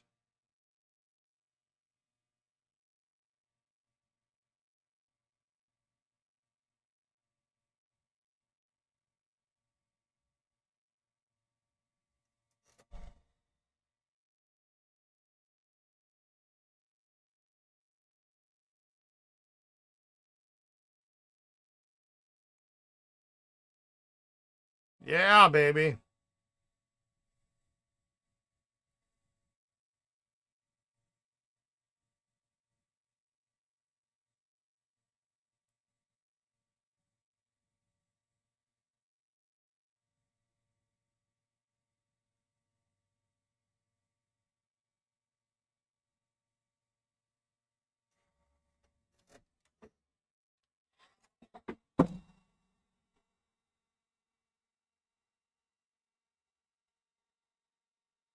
So thankfully it slid right in.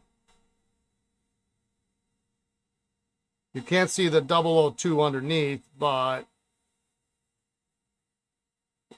we've got some support, a little bit of support in that crack area.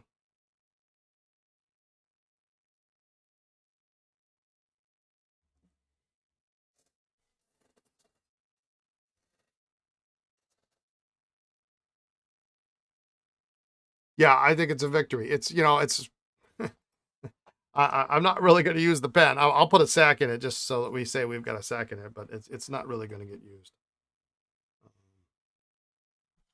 Have you and Lisa considered doing top pen lists again on YouTube like you used to?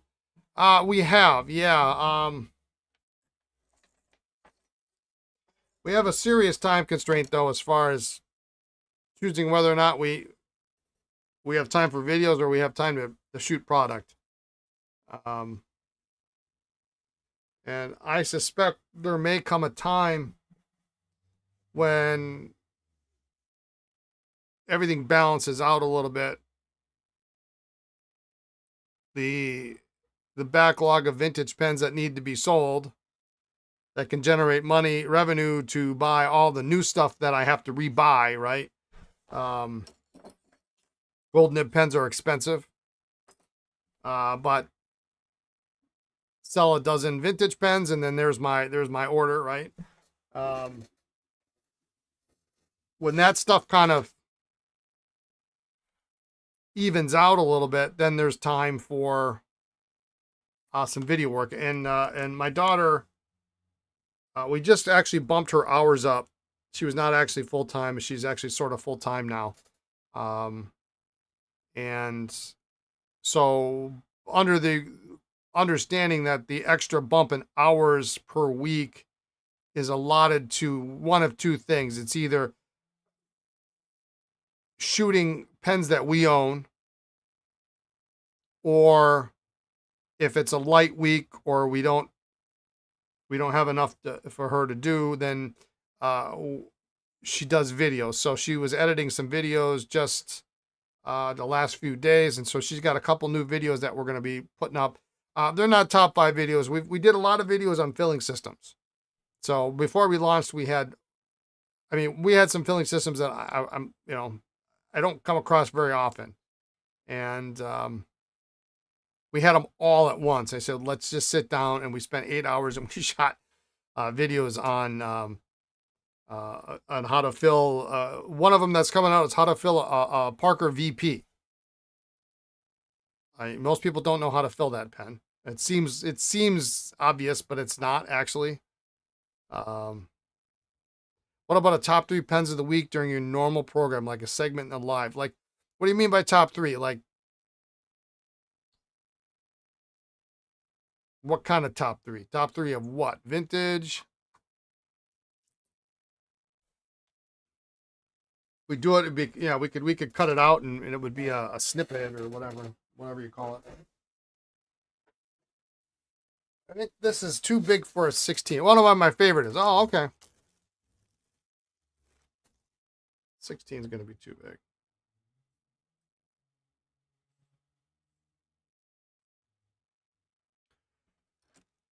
16's too big, but I want to try. That actually might work.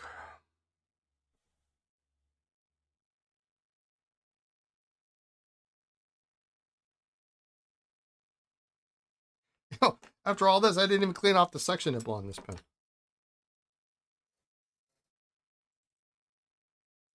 Nope, sure didn't.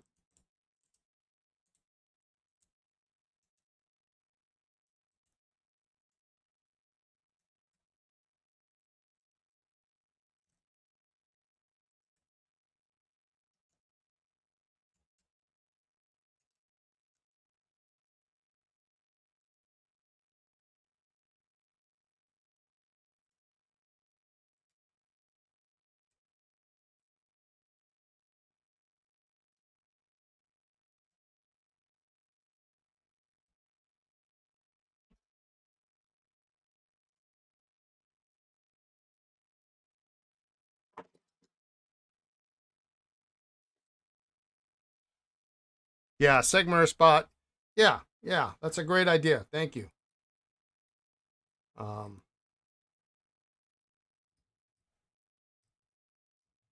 I'll bring that up.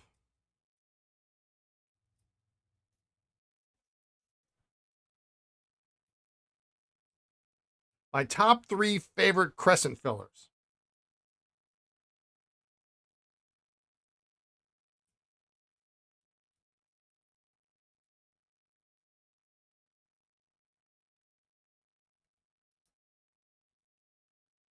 How about that?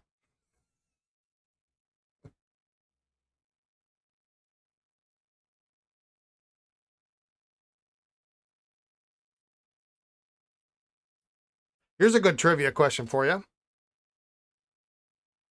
Name me a crescent filler that is not Conklin.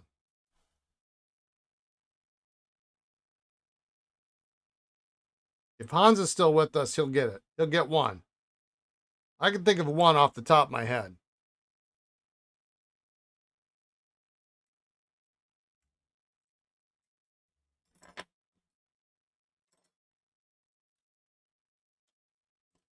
And obviously, they wouldn't be called. Yeah, now that one I hadn't thought of. Spores I had not thought of, but yes, spores is correct. Now, obviously, they're not going to be called crescents, but the same mechanism.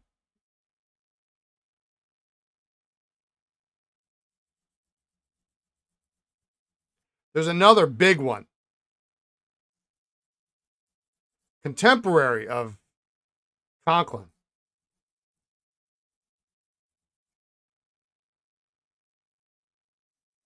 Anyone? Bueller? Bueller?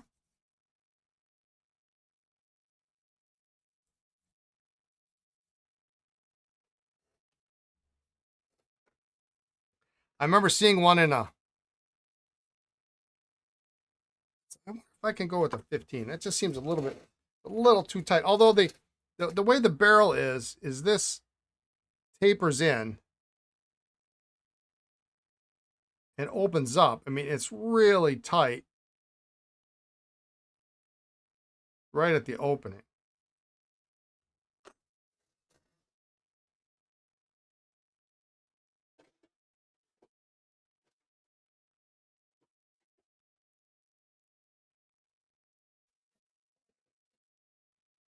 The big one I'm thinking of is Evans. I believe Evans is sometimes referred to as a hump filler. And there's also, well, it's not quite the same. I was going to say Parker had a click filler, which is uber rare.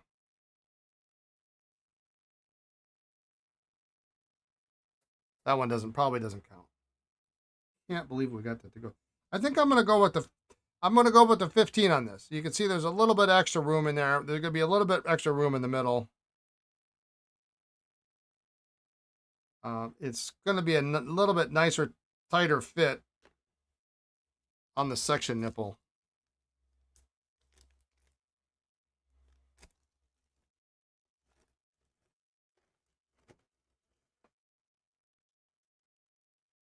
Yeah, Evans didn't last very long. They were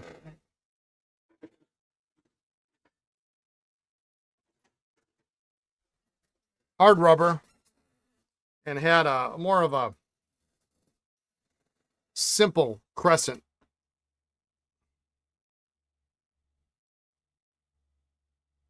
All right, Juicy. See you tomorrow with your Stuck 51. We look forward to the end results.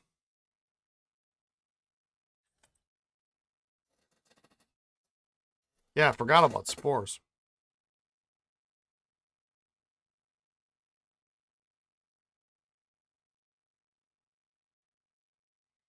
All right, so that goes way down there.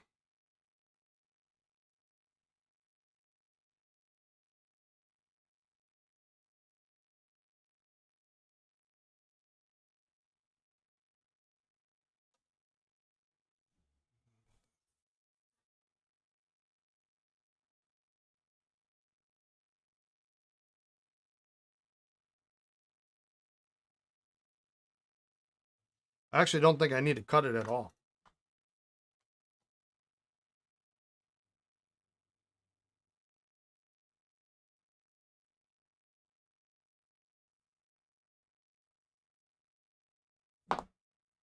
Just to be safe, I'm going to trim it just a little bit.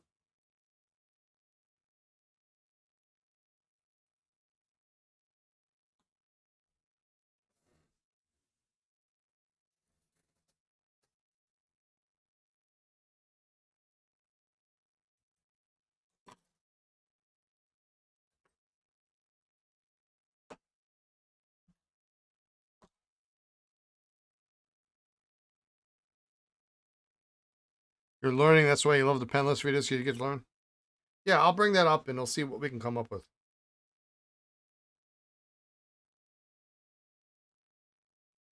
This nib is not perfect. It could use a little tweaking, but I really don't care at this point. I wouldn't be able to find another nib for this. And I don't want to risk damaging the nib. There is a hairline crack at the base of the breather hole.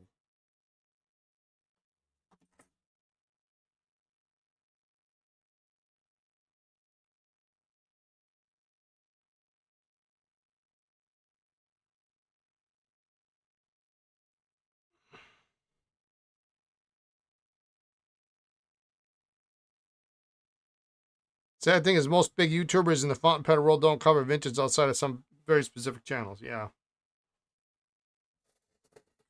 Or outside of the basic. This is a Parker 51 and this is a...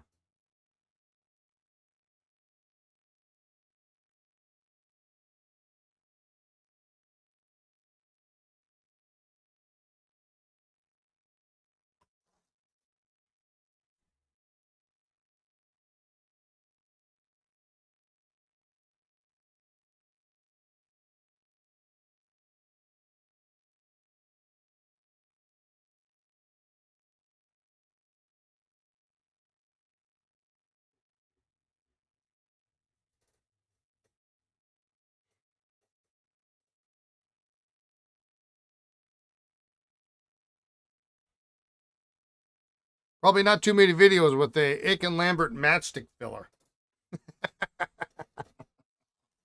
All right, we're going to let that sit. That will be good.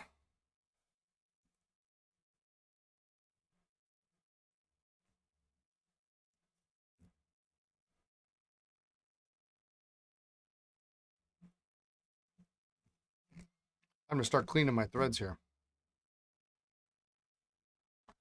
That's why I watch every one of these streams. If you can't catch them live or watch the VOD, you've learned so much. Well, thank you.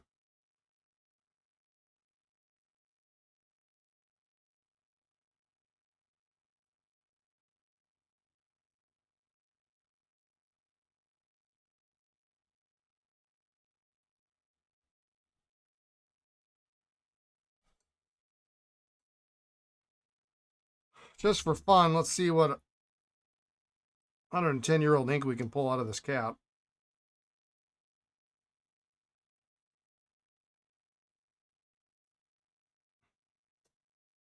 Nobody's giving affiliate commissions on vintage? Yeah.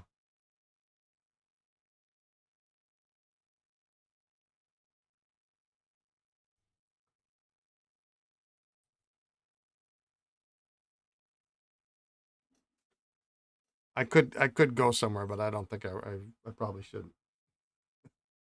I had something kind of nasty to say. I won't. If you can't say something nice, don't say something nice. Don't say anything at all.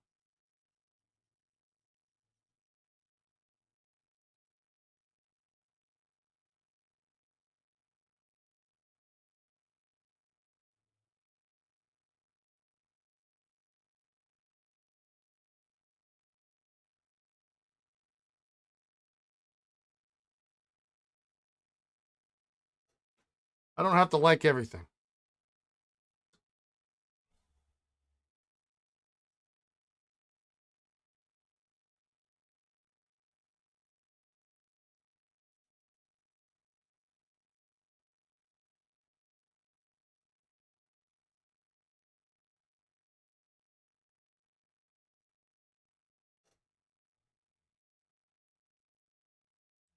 The longer I have this pen on the bench, the cooler it becomes.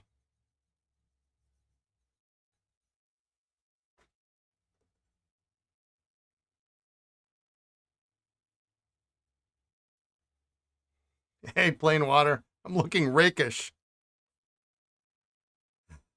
That's not what Lisa calls it.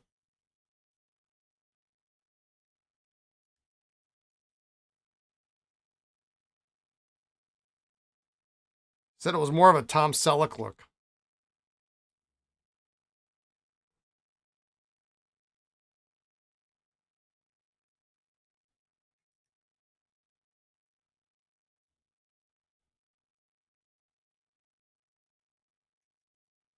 Well, I just say you can definitely see the difference between passion and paycheck videos. Yeah. Yeah, I'm not making much doing this. The video portion. You're voting for the Cardinal Pens video on Pilot Hoshiawase Enshiki pens? Did I pronounce that right? I do have a video since I did have that one super cool switch filler with the Falcon nib. I did take a video on how to fill the switch filler while I still had the pen. Of course, we never edited the video. I mean, I only had one. We didn't edit the video in time, and the pen wasn't on the website 20 minutes, so I guess it didn't really matter.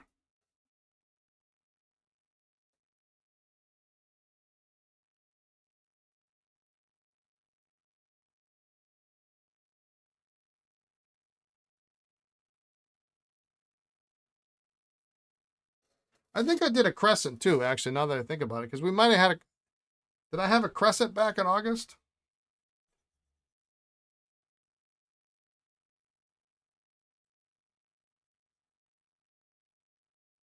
I figured, you know, we might as well have these videos because every vintage pen that has a vacuumatic filling system, a snorkel, a touchdown, a lever fill, that video is still under development, by the way. We did it, but it didn't turn out good enough. So we got to redo it. But, you know, switch filler, crescent, how to fill, how to clean.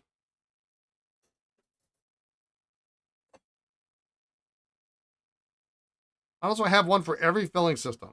And then there's no question. You know, we had Parker VP.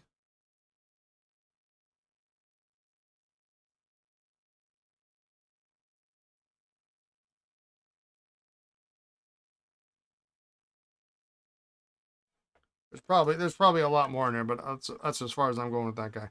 21, we're going to deal with that another day. Waterman pneumatic filler. No, I don't have that. Don't have the pneumatic filler. What time is 4:11? Okay, we got time. I'm going to start disassembling some pens.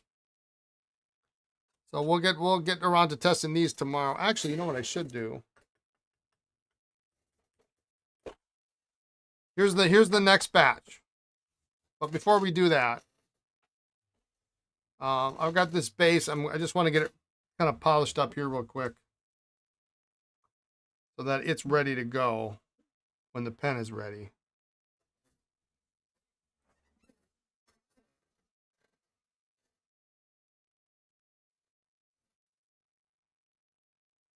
The Matchstick Filler was fun. That was a worthy project. I'm quite pleased with how well. I mean, I don't know how well it's going to hold up. I'm not going to use it, so I just want it to look. I want it to have a feed, and I think that epoxy actually held up. Seems like it's holding up quite strongly. I've got some other projects. I'm still looking for a nib for that diamond point. I know I've got one. I just have to find the time.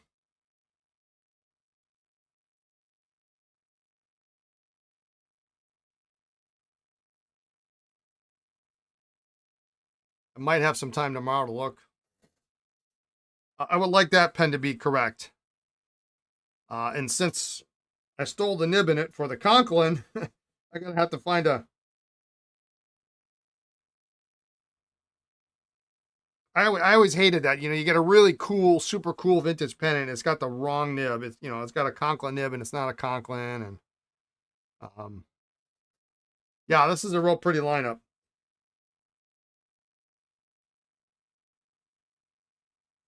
Sorry to tease you and then sit here and polish this. But I saw this today and I said, well, let's get this done too.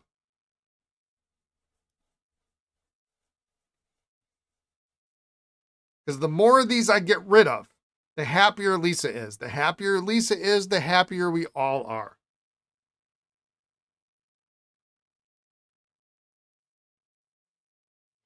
That's how it goes.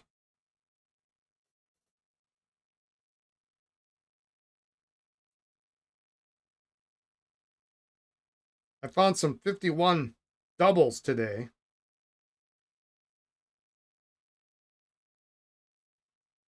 Or at least one. It's like seeing a classic car with 22-inch rims on it.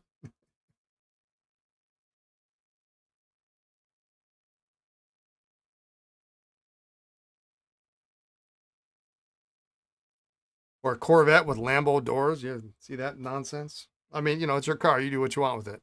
You do you.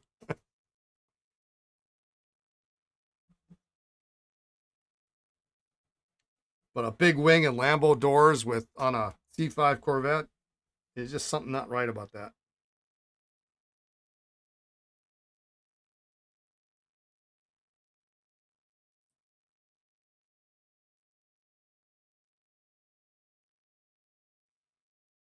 This is actually a very interesting base because it doesn't Mustangs with LS swaps. There we go.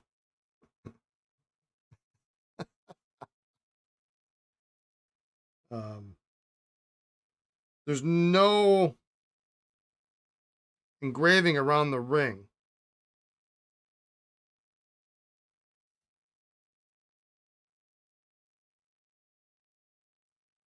What's the best vintage Sheaffer on the Cardinal website?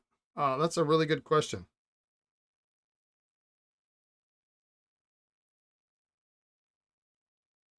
I mean, everything I've got up there is primarily, I won't say everything's user grade, but everything is meant to be used. I did sell, McMenthusiast, how you doing? The only LS you need is a Pilot LS Fantasy Point. You don't see any legacies for use, of course. I'm working on buying a collection that has a couple of legacies. So if that comes to fruition, those will actually be one of the first things sold. I'm trying to think what we did sell two really, really nice snorkels on Sunday at Pen Club. I had actually two Pen Club members that wanted to buy. I'm pretty sure for both of them was their very first vintage pen, and one got the first year snorkel with alloy nib and 14 karat snorkel tube, and the other one bought a crest. But it was one of those things where these two ladies were standing next to each other, and then we were talking about it, and then one said, "Oh, well, I like that one. I think I'll take that one." It was kind of cute. I would have to look, Ron. I couldn't tell you off the top of my head, but you should be able to sort by Sheaffer vintage.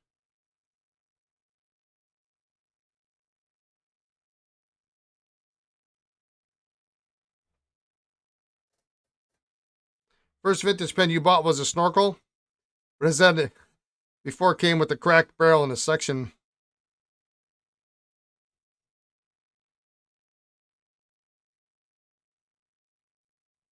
Keep you in mind, especially in Burgundy. Okay.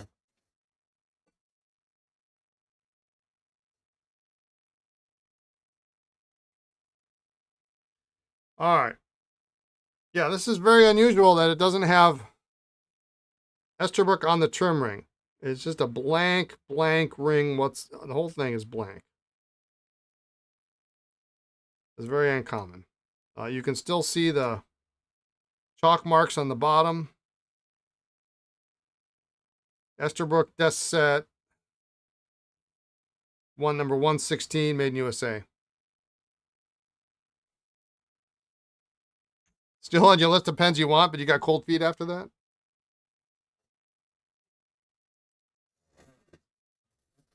Imperial Touchdown double desk set Brian has is quite nice and hard to find. Oh, yeah. Yeah, it's got the inlaid nib. As I recall, the nibs on those, I think, were extra fine. All right, so we got this one. I got to restore it. I got to write with it. I need to sell it.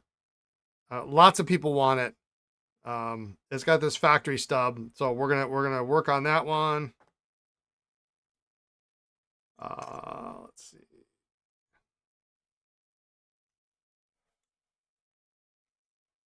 This is going to be a user grade flat top.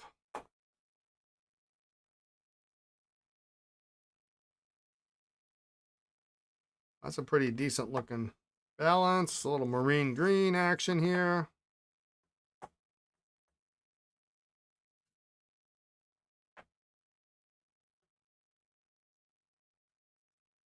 This is one of those finds where I just can't believe it's not worth more than it is.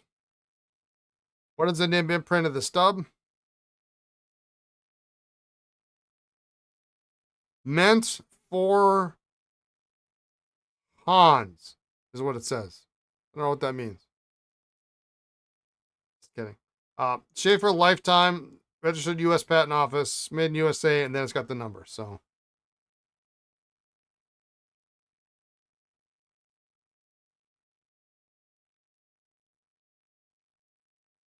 Sorry, I can't do both at once here.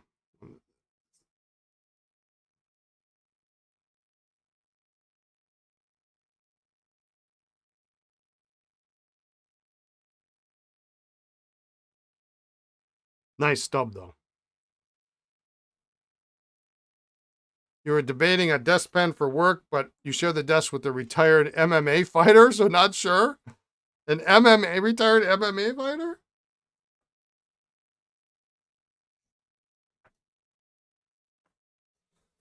All right. Let's start on these. It's different from the flat top subs that you have. Honestly, when I saw this, my heart skipped a beat. It really did. And I saw it, and the first thing that came to mind was the little angel up here on my shoulder of Hans. Buy it. Stop.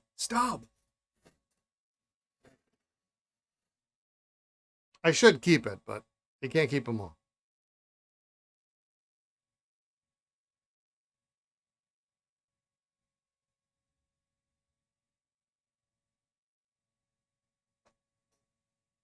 I should keep it. I mean, where do I draw the line? I have kept more plastic pens this year than I've bought hard rubber pens. There's just something not right about that. There's just something not right about that. Maybe it writes terribly and you'll have to sell it. I kind of know I kind of have an idea what the number that this pen needs to be to make this go away.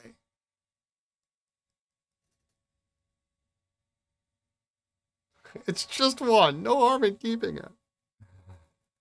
You know, it's one of those deals where I got to put a high enough price on this thing. If I have to sell it, I'm going to make money on it.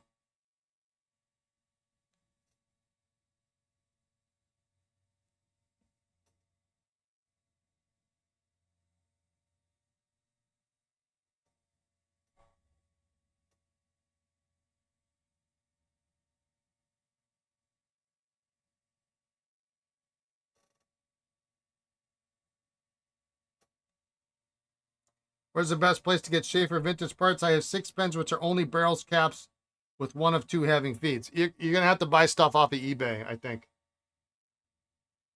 Almost nobody sells. I mean, there's a couple of websites that might have parts, but you know, you're going to have to buy.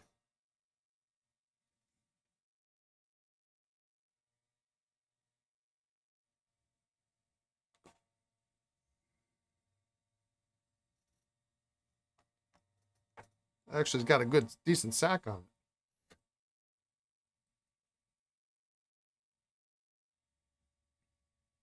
I mean, the big parts guy no longer sells parts. You know, Rich Lott used to be the table you go to. He was always like my first or my second table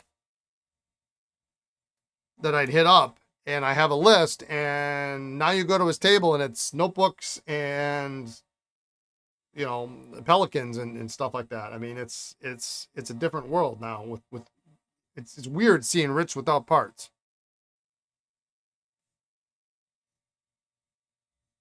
Yeah, fair warning. Check the reviews and make sure it's reputable if you go the eBay route. Yeah. So I do know where some of these pens came from.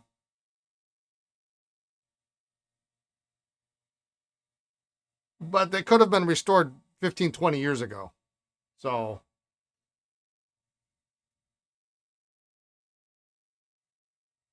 it's in our best interest, I think, just to open them up. And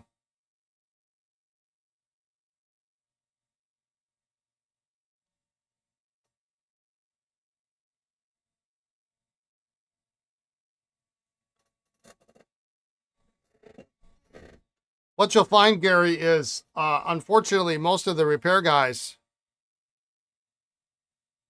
aren't going to sell parts. Um, so eBay's got to be the place to go, or estates or whatever, because if I start selling off nibs and feeds, then I can't. I mean, you got to charge a hefty amount to justify no longer having that part.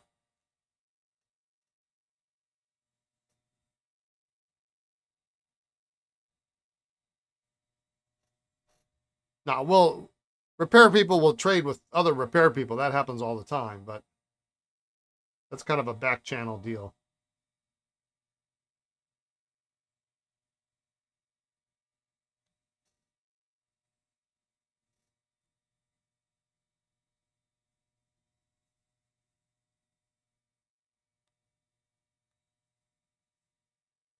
Okay, I think it's finally coming.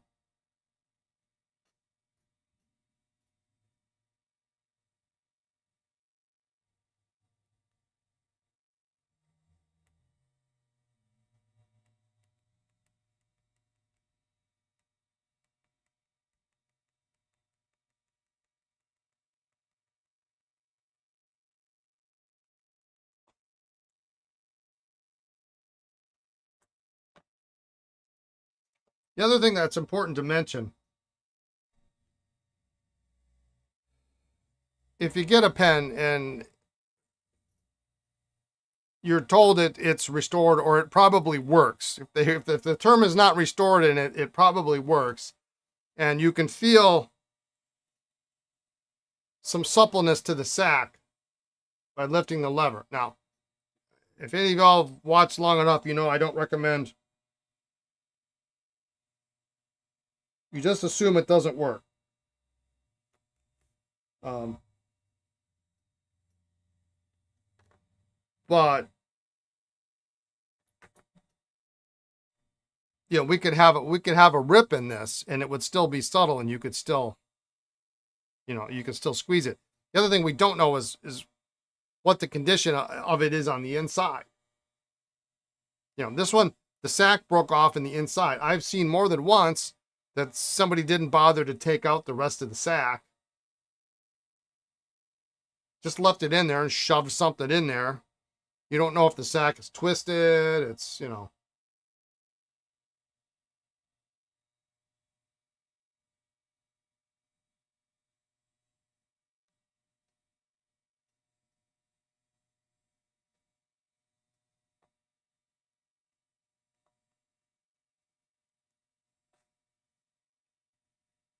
wow. I wasn't expecting that.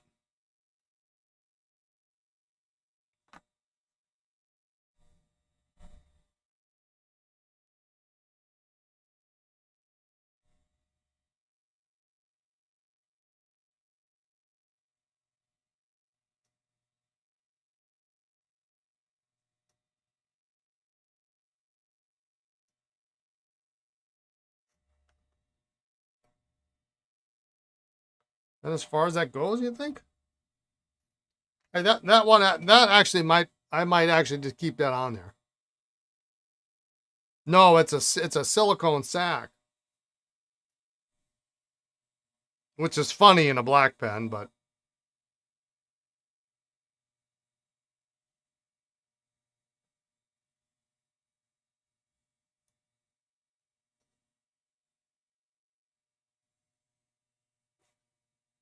now you expect a shorter sack on a combo like this because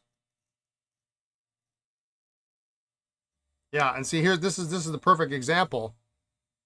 That's old. There was another couple pieces that came out. That's old sack that's in the barrel. In fact, I can still see more bits of sack in here.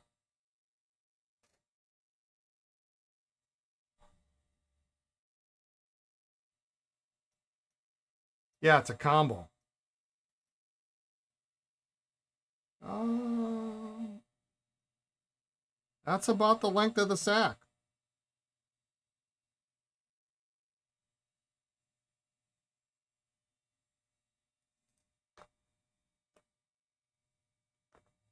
All right.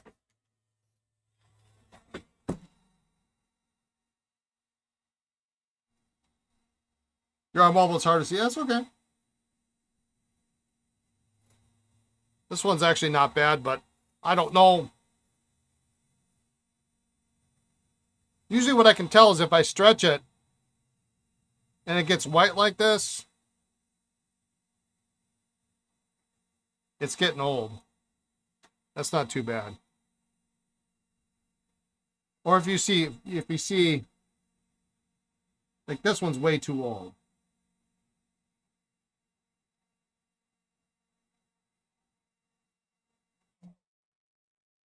You start to create fissures or something in it.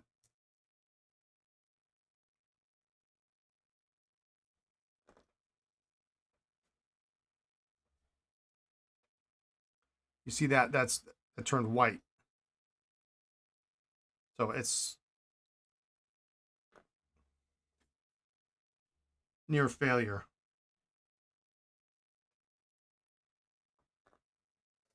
Not the only test. You can kind of tell by how hard it is. Like this one's, you could have had this in here and it's still pliable, but you can see how it.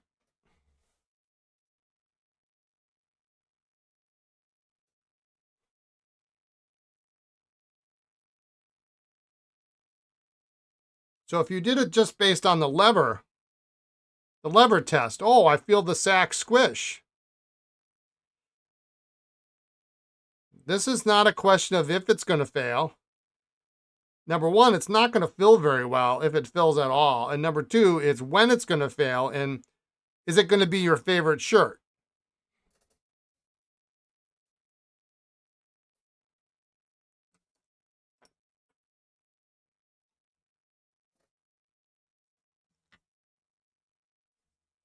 So I know I still got a piece of sack in the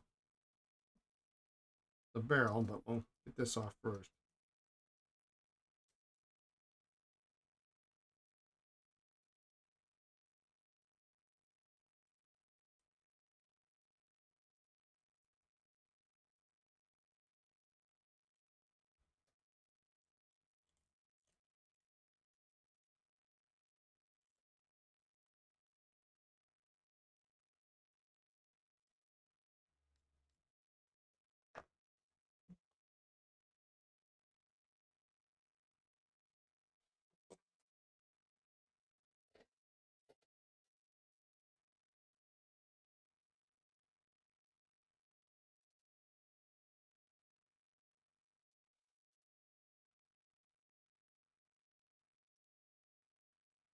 My only hope is I can pull the remaining sack out in one piece, but it's not coming out that way.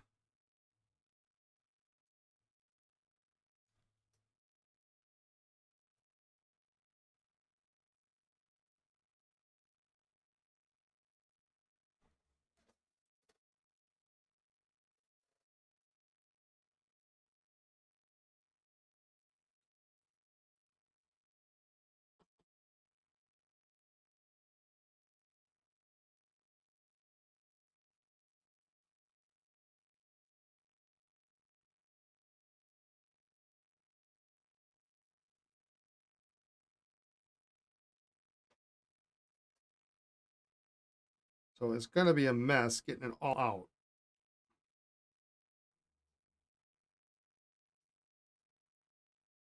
Oh,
it's like shoe leather.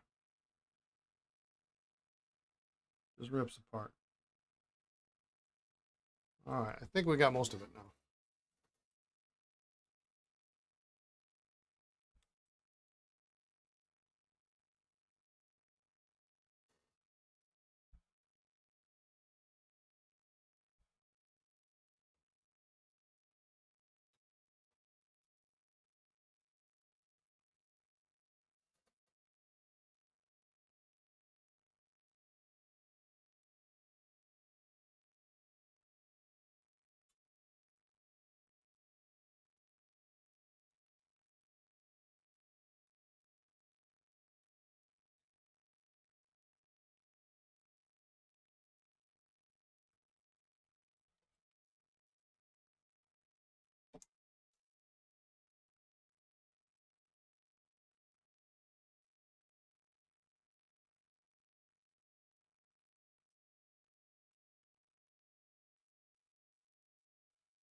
It still feel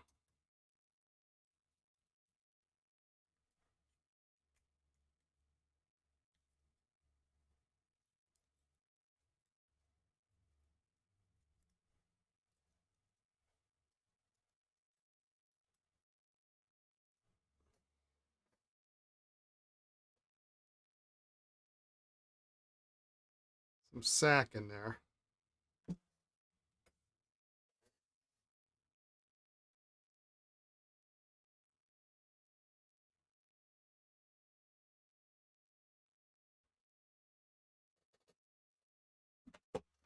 I mean, in the end, does it really hurt? No, but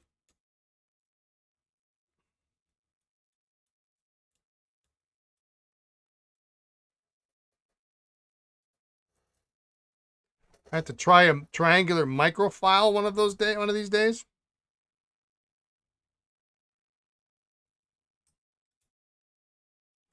Triangular micro. I need new files is what I need because I can never find the ones I have. You wonder if using compressed air would work to get out stuff like that.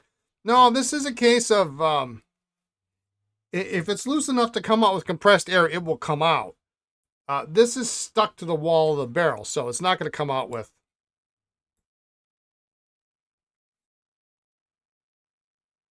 compressed air.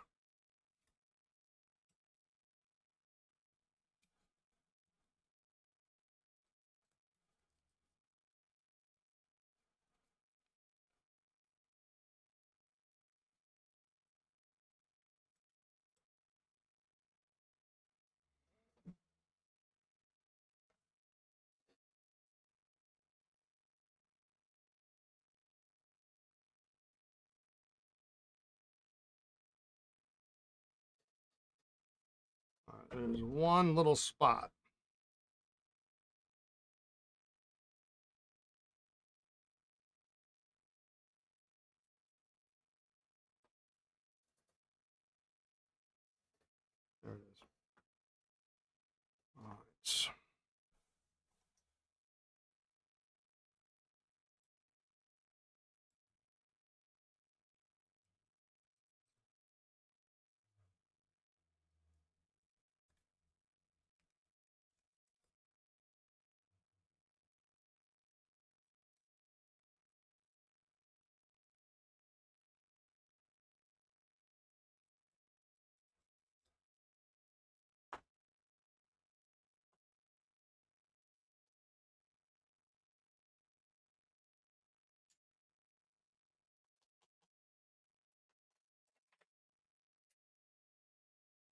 Yeah, and this is another one.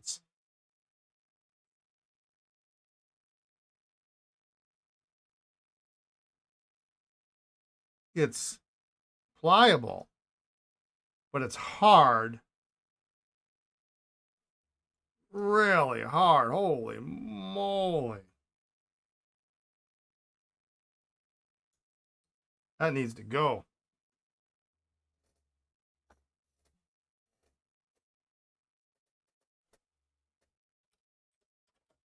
Imagine Hans sitting at his workbench surrounded by specialty tools. Yeah, all of us, actually. You can't see my, and it's too heavy for me to lift it. I've got a spinner over here with all sorts of, and I got a pile of stuff over here on the right. All the tools that I use regularly. Use those all the time. Anything is a tool. All right.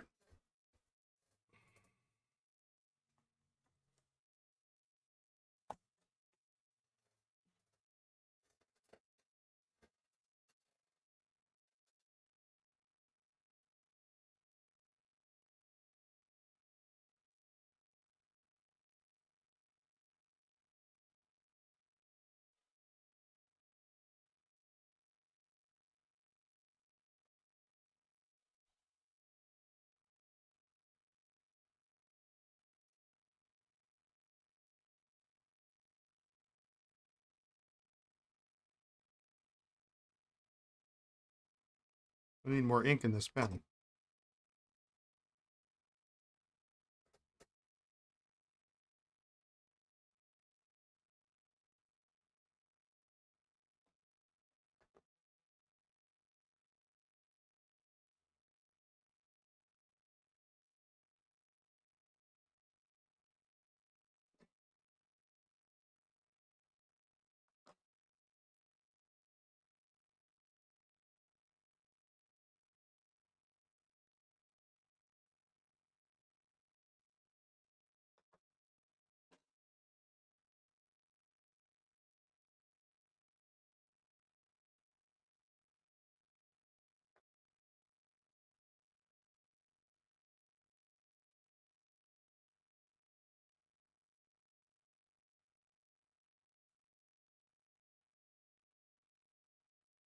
So thankfully, they're all a little bit different.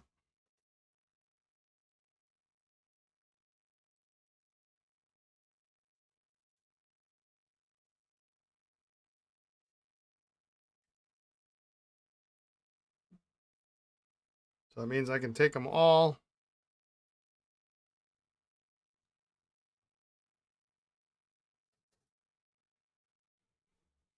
That's sweet. You work on vehicles and I always keep my toolbox, bag, and power tools in the trunk. Yeah.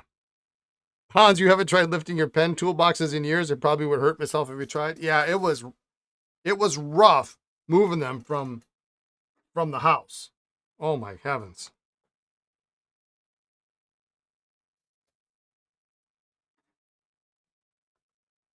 And I don't have them all here.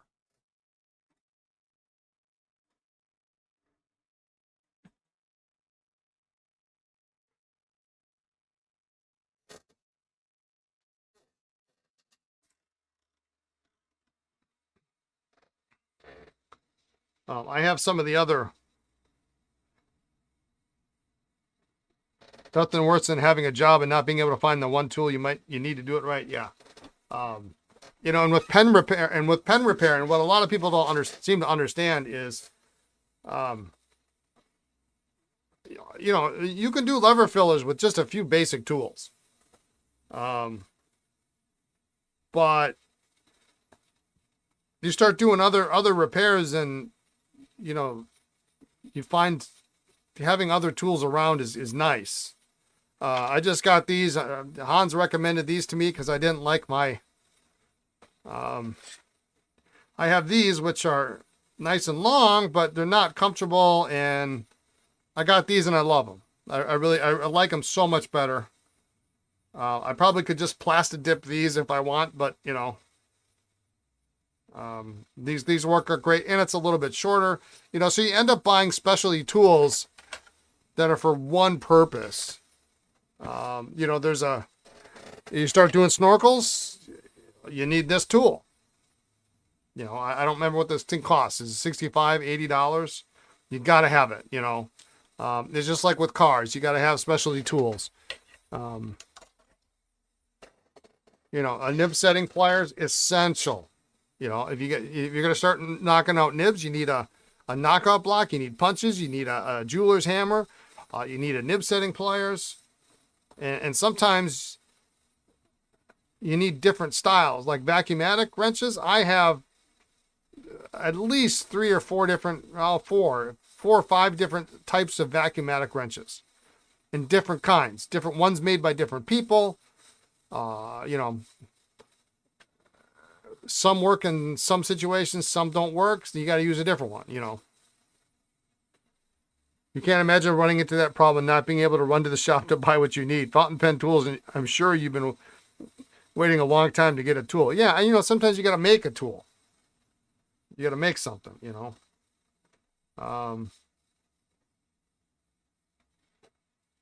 You know, 51 caps. We talked about that. You get the right tool, excuse to buy more pens. Yeah. We talked about it a while back in regards to, you know, 51 caps. You know, you want to take out dents in a 51 cap, or you want to take the clutch out. I mean, it's an absurd number of tools that you need to buy to get the job done.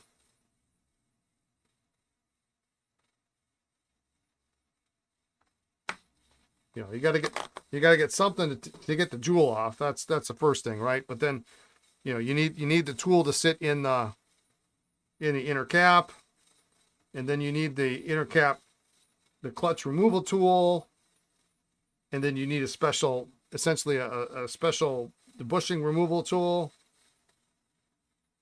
That's what the lathe can be used for.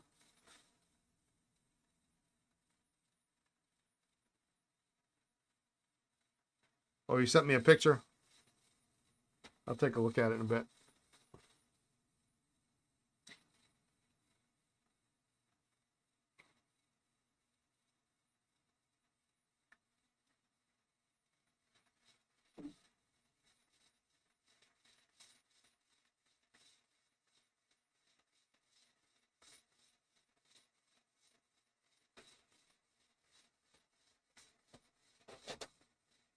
Yeah, that Sailor Butterfly pen. Yeah. You know, she's happy as a clam. Really. You know. She actually bought, on Sunday, she bought a case, a pen case, so that she could put that one, and then she has another one. She has a really nice one that I sold her. But they came with different sections. So she's got one with the white section and one with the pink section. And she got a case so she could put them in. Put them next to each other. She loves how it writes, and she doesn't care about the dent. So, well, actually, there's 2 dents, but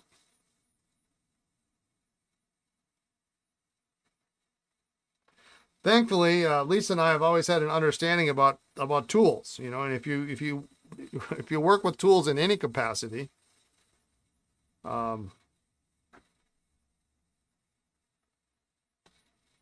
you know, the general rule of thumb is if it's less than $250, I mean, and it's a ridiculous rule that we have. If it's less than $250 and it's going to make life easier, then there's never any question. If it's over $250, there needs to be a discussion. You know, I once almost bought, the only time I've ever not exercised the rule was I had a chance to buy a, well, I don't want to say complete set, but a near complete set of tools to remove piston units from Mont Blanc 149s and 146s. I don't come across them often enough to warrant spending. I mean, and it was about $250. It might have been 200. It was a good price, but I don't ever come across them, in that capacity. I wouldn't get my money back for decades. So that time I passed.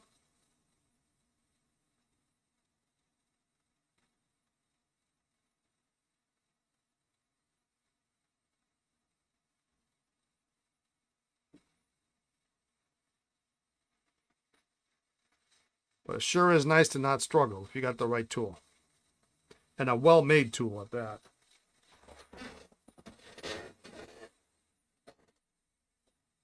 I probably could put some of these in the ultrasonic, but we'll see how much we can get out with a Q-tip and a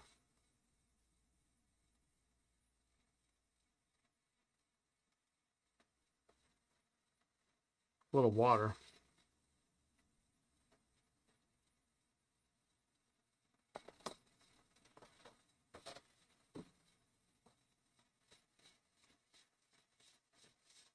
Ooh, we got a little green in this marine green.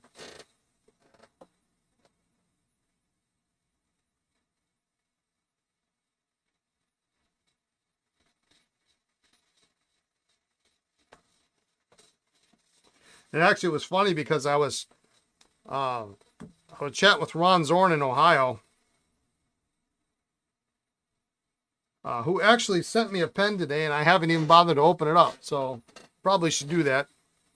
But we were talking about, oh, this is disgusting.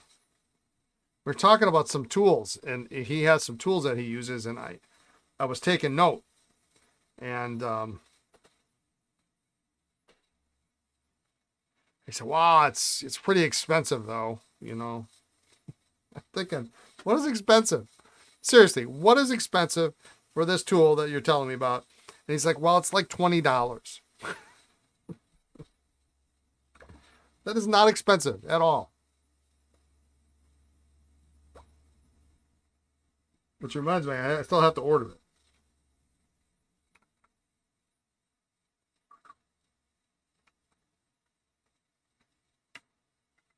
Well, there's two, actually. There was two tools. And one of it is for one very specific stupid task. And the other one is a little bit more universal. But you started off working on your own cars. You look for the cheapest tools you could find. Now that I'm older, I replace the tools that break with quality and never look back. Yeah.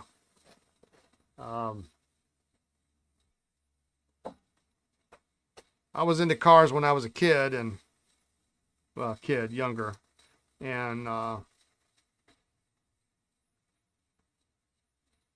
my parents would always give me kind of a themed Christmas, whatever I was into that year, that's what I got for Christmas. And one year I got tools. And back when Craftsman was good, that year I got Craftsman for Christmas. I still have, I've got a beautiful socket set. 3/8, half, 1/4 inch drives, all the sockets, English, metric, extensions. And I'm very particular with it. I don't lend it out. If I do give it to somebody needs it, I'm like, when you're done with it, you put everything back together. And I've never lost a single piece.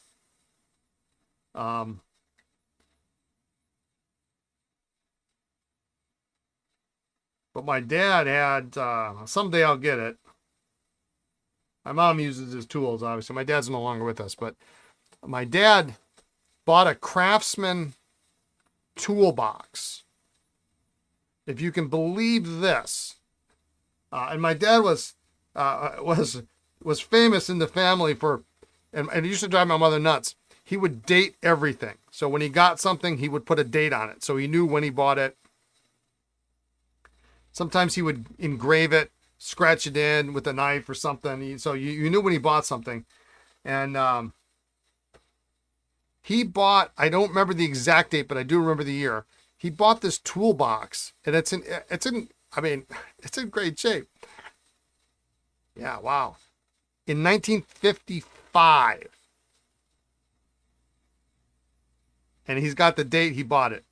In 1955, when he was 20 years old, he bought this Craftsman toolbox, and it's heavy as sin because it's got all old Craftsman tools in it.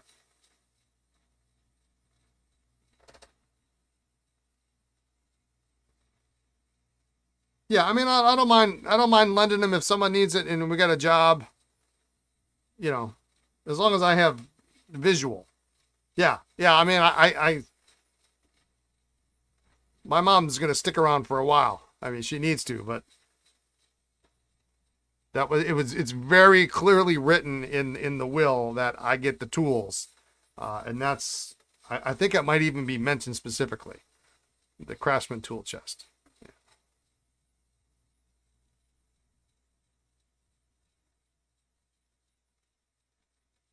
Your dad only had one Craftsman tool that broke and was replaced for free, a ratchet. I had one that broke too. It was a torque wrench. Would have been in the 90s. It wasn't really a great torque wrench. It was not very good. I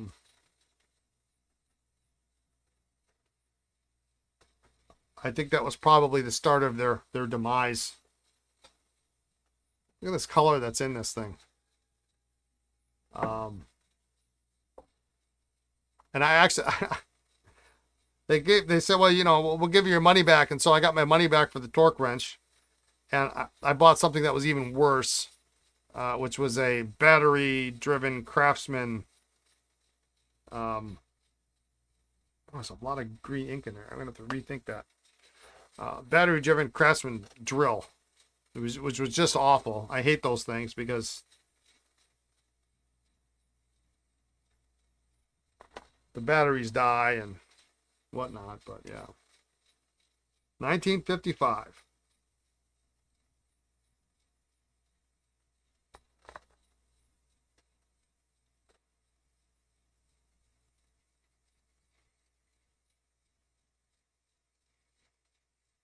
Yeah, he dated it and then he put his initials.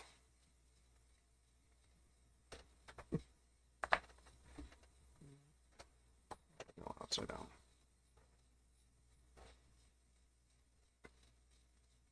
Would drive my mom wild.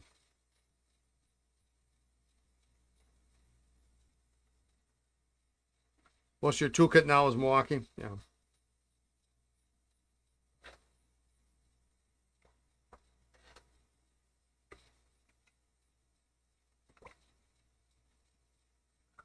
I got a handyman that he buys all his tools from Harbor Freight, and he says, you know what? He says they're like 80% as good as any of the quality tools, and if they break, then he just goes back and buys another one, and then it lasts for another 5 or 10 years. I mean, I guess you do all some old Craftsman sockets you got from your grandpa. Yeah, I mean, I've got some really super cheap socket sets that I kind of have around for I don't know what reason, but actually I have them around because you get that one situation where you need to piggyback like 5 extensions to get somewhere you can't reach. That's why I have them.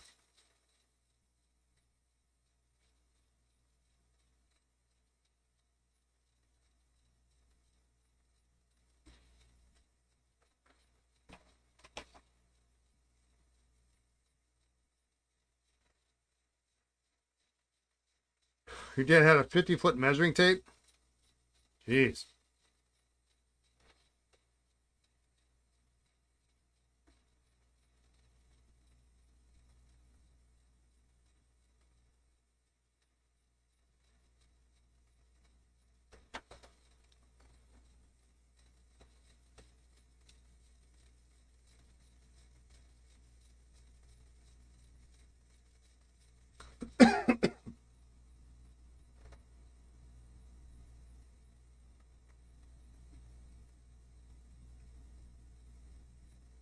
Well, the nibs are any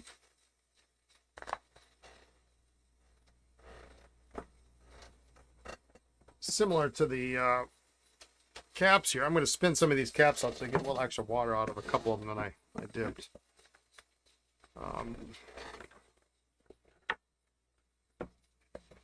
to be a lot of ink in them. You have a combination of Craftsman, Harbor Freight, and Exolite. Yeah, Harbor Freight makes some decent tools. And some absolute garbage. Seeing in person will tell you what they are at once, yeah.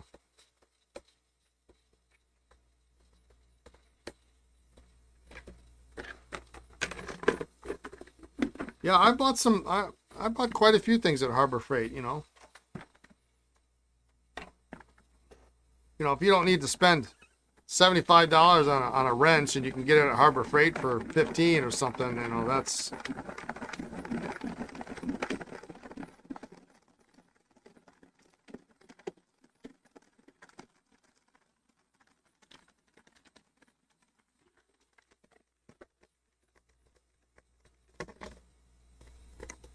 I don't know how these guys who have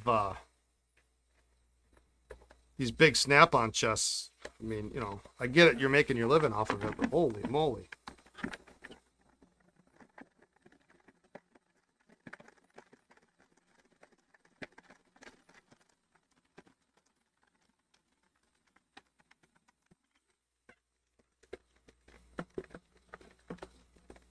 Your impact sockets come from Harbor Freight because I talk on them when you're working.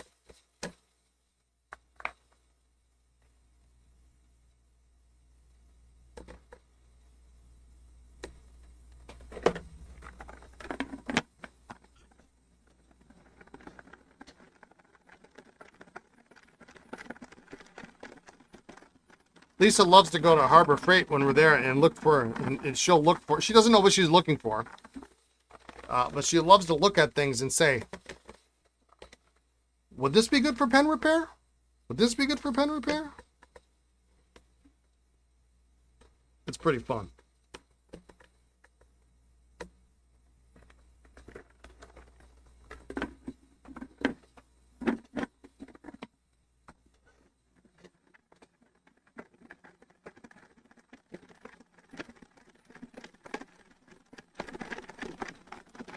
Two of these caps I soaked in the water a little bit.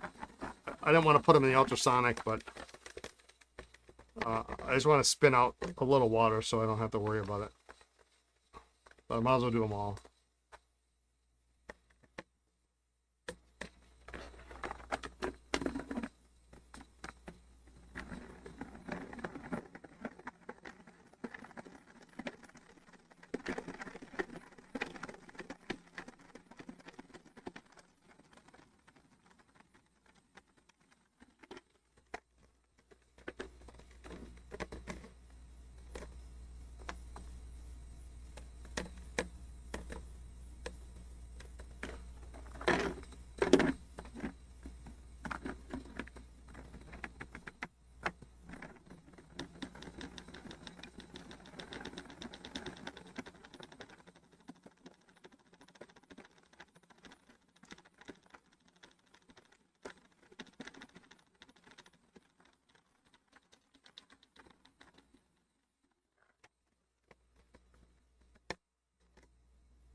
I'll probably come back to them tomorrow and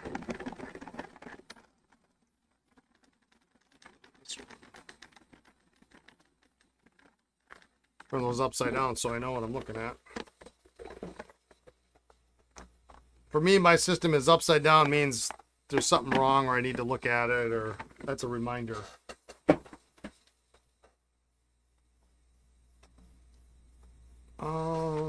What was it? 5:03. Okay, I gotta get cooking here real quick. So let's tell you what. Let's take these nibs out. They've been in there for a while.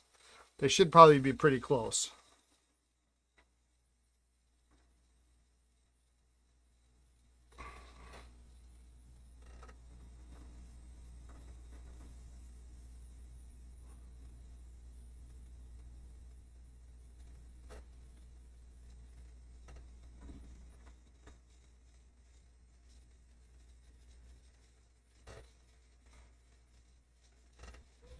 sits.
Oh, got these wrong. That one goes there. That's why I write down.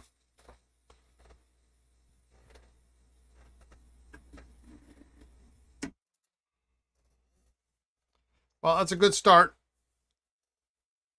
Good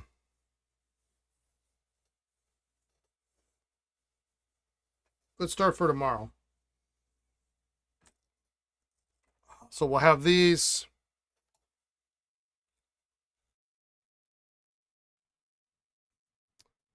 We can test the Majestic. Polish that up maybe a little bit. Desk pen, we can get that out of here. We get to test the Matchstick Filler. That'll be fun. I'm excited for that. And then stack up the balances probably. And move on to something else. All right. So I'm gonna stop it there.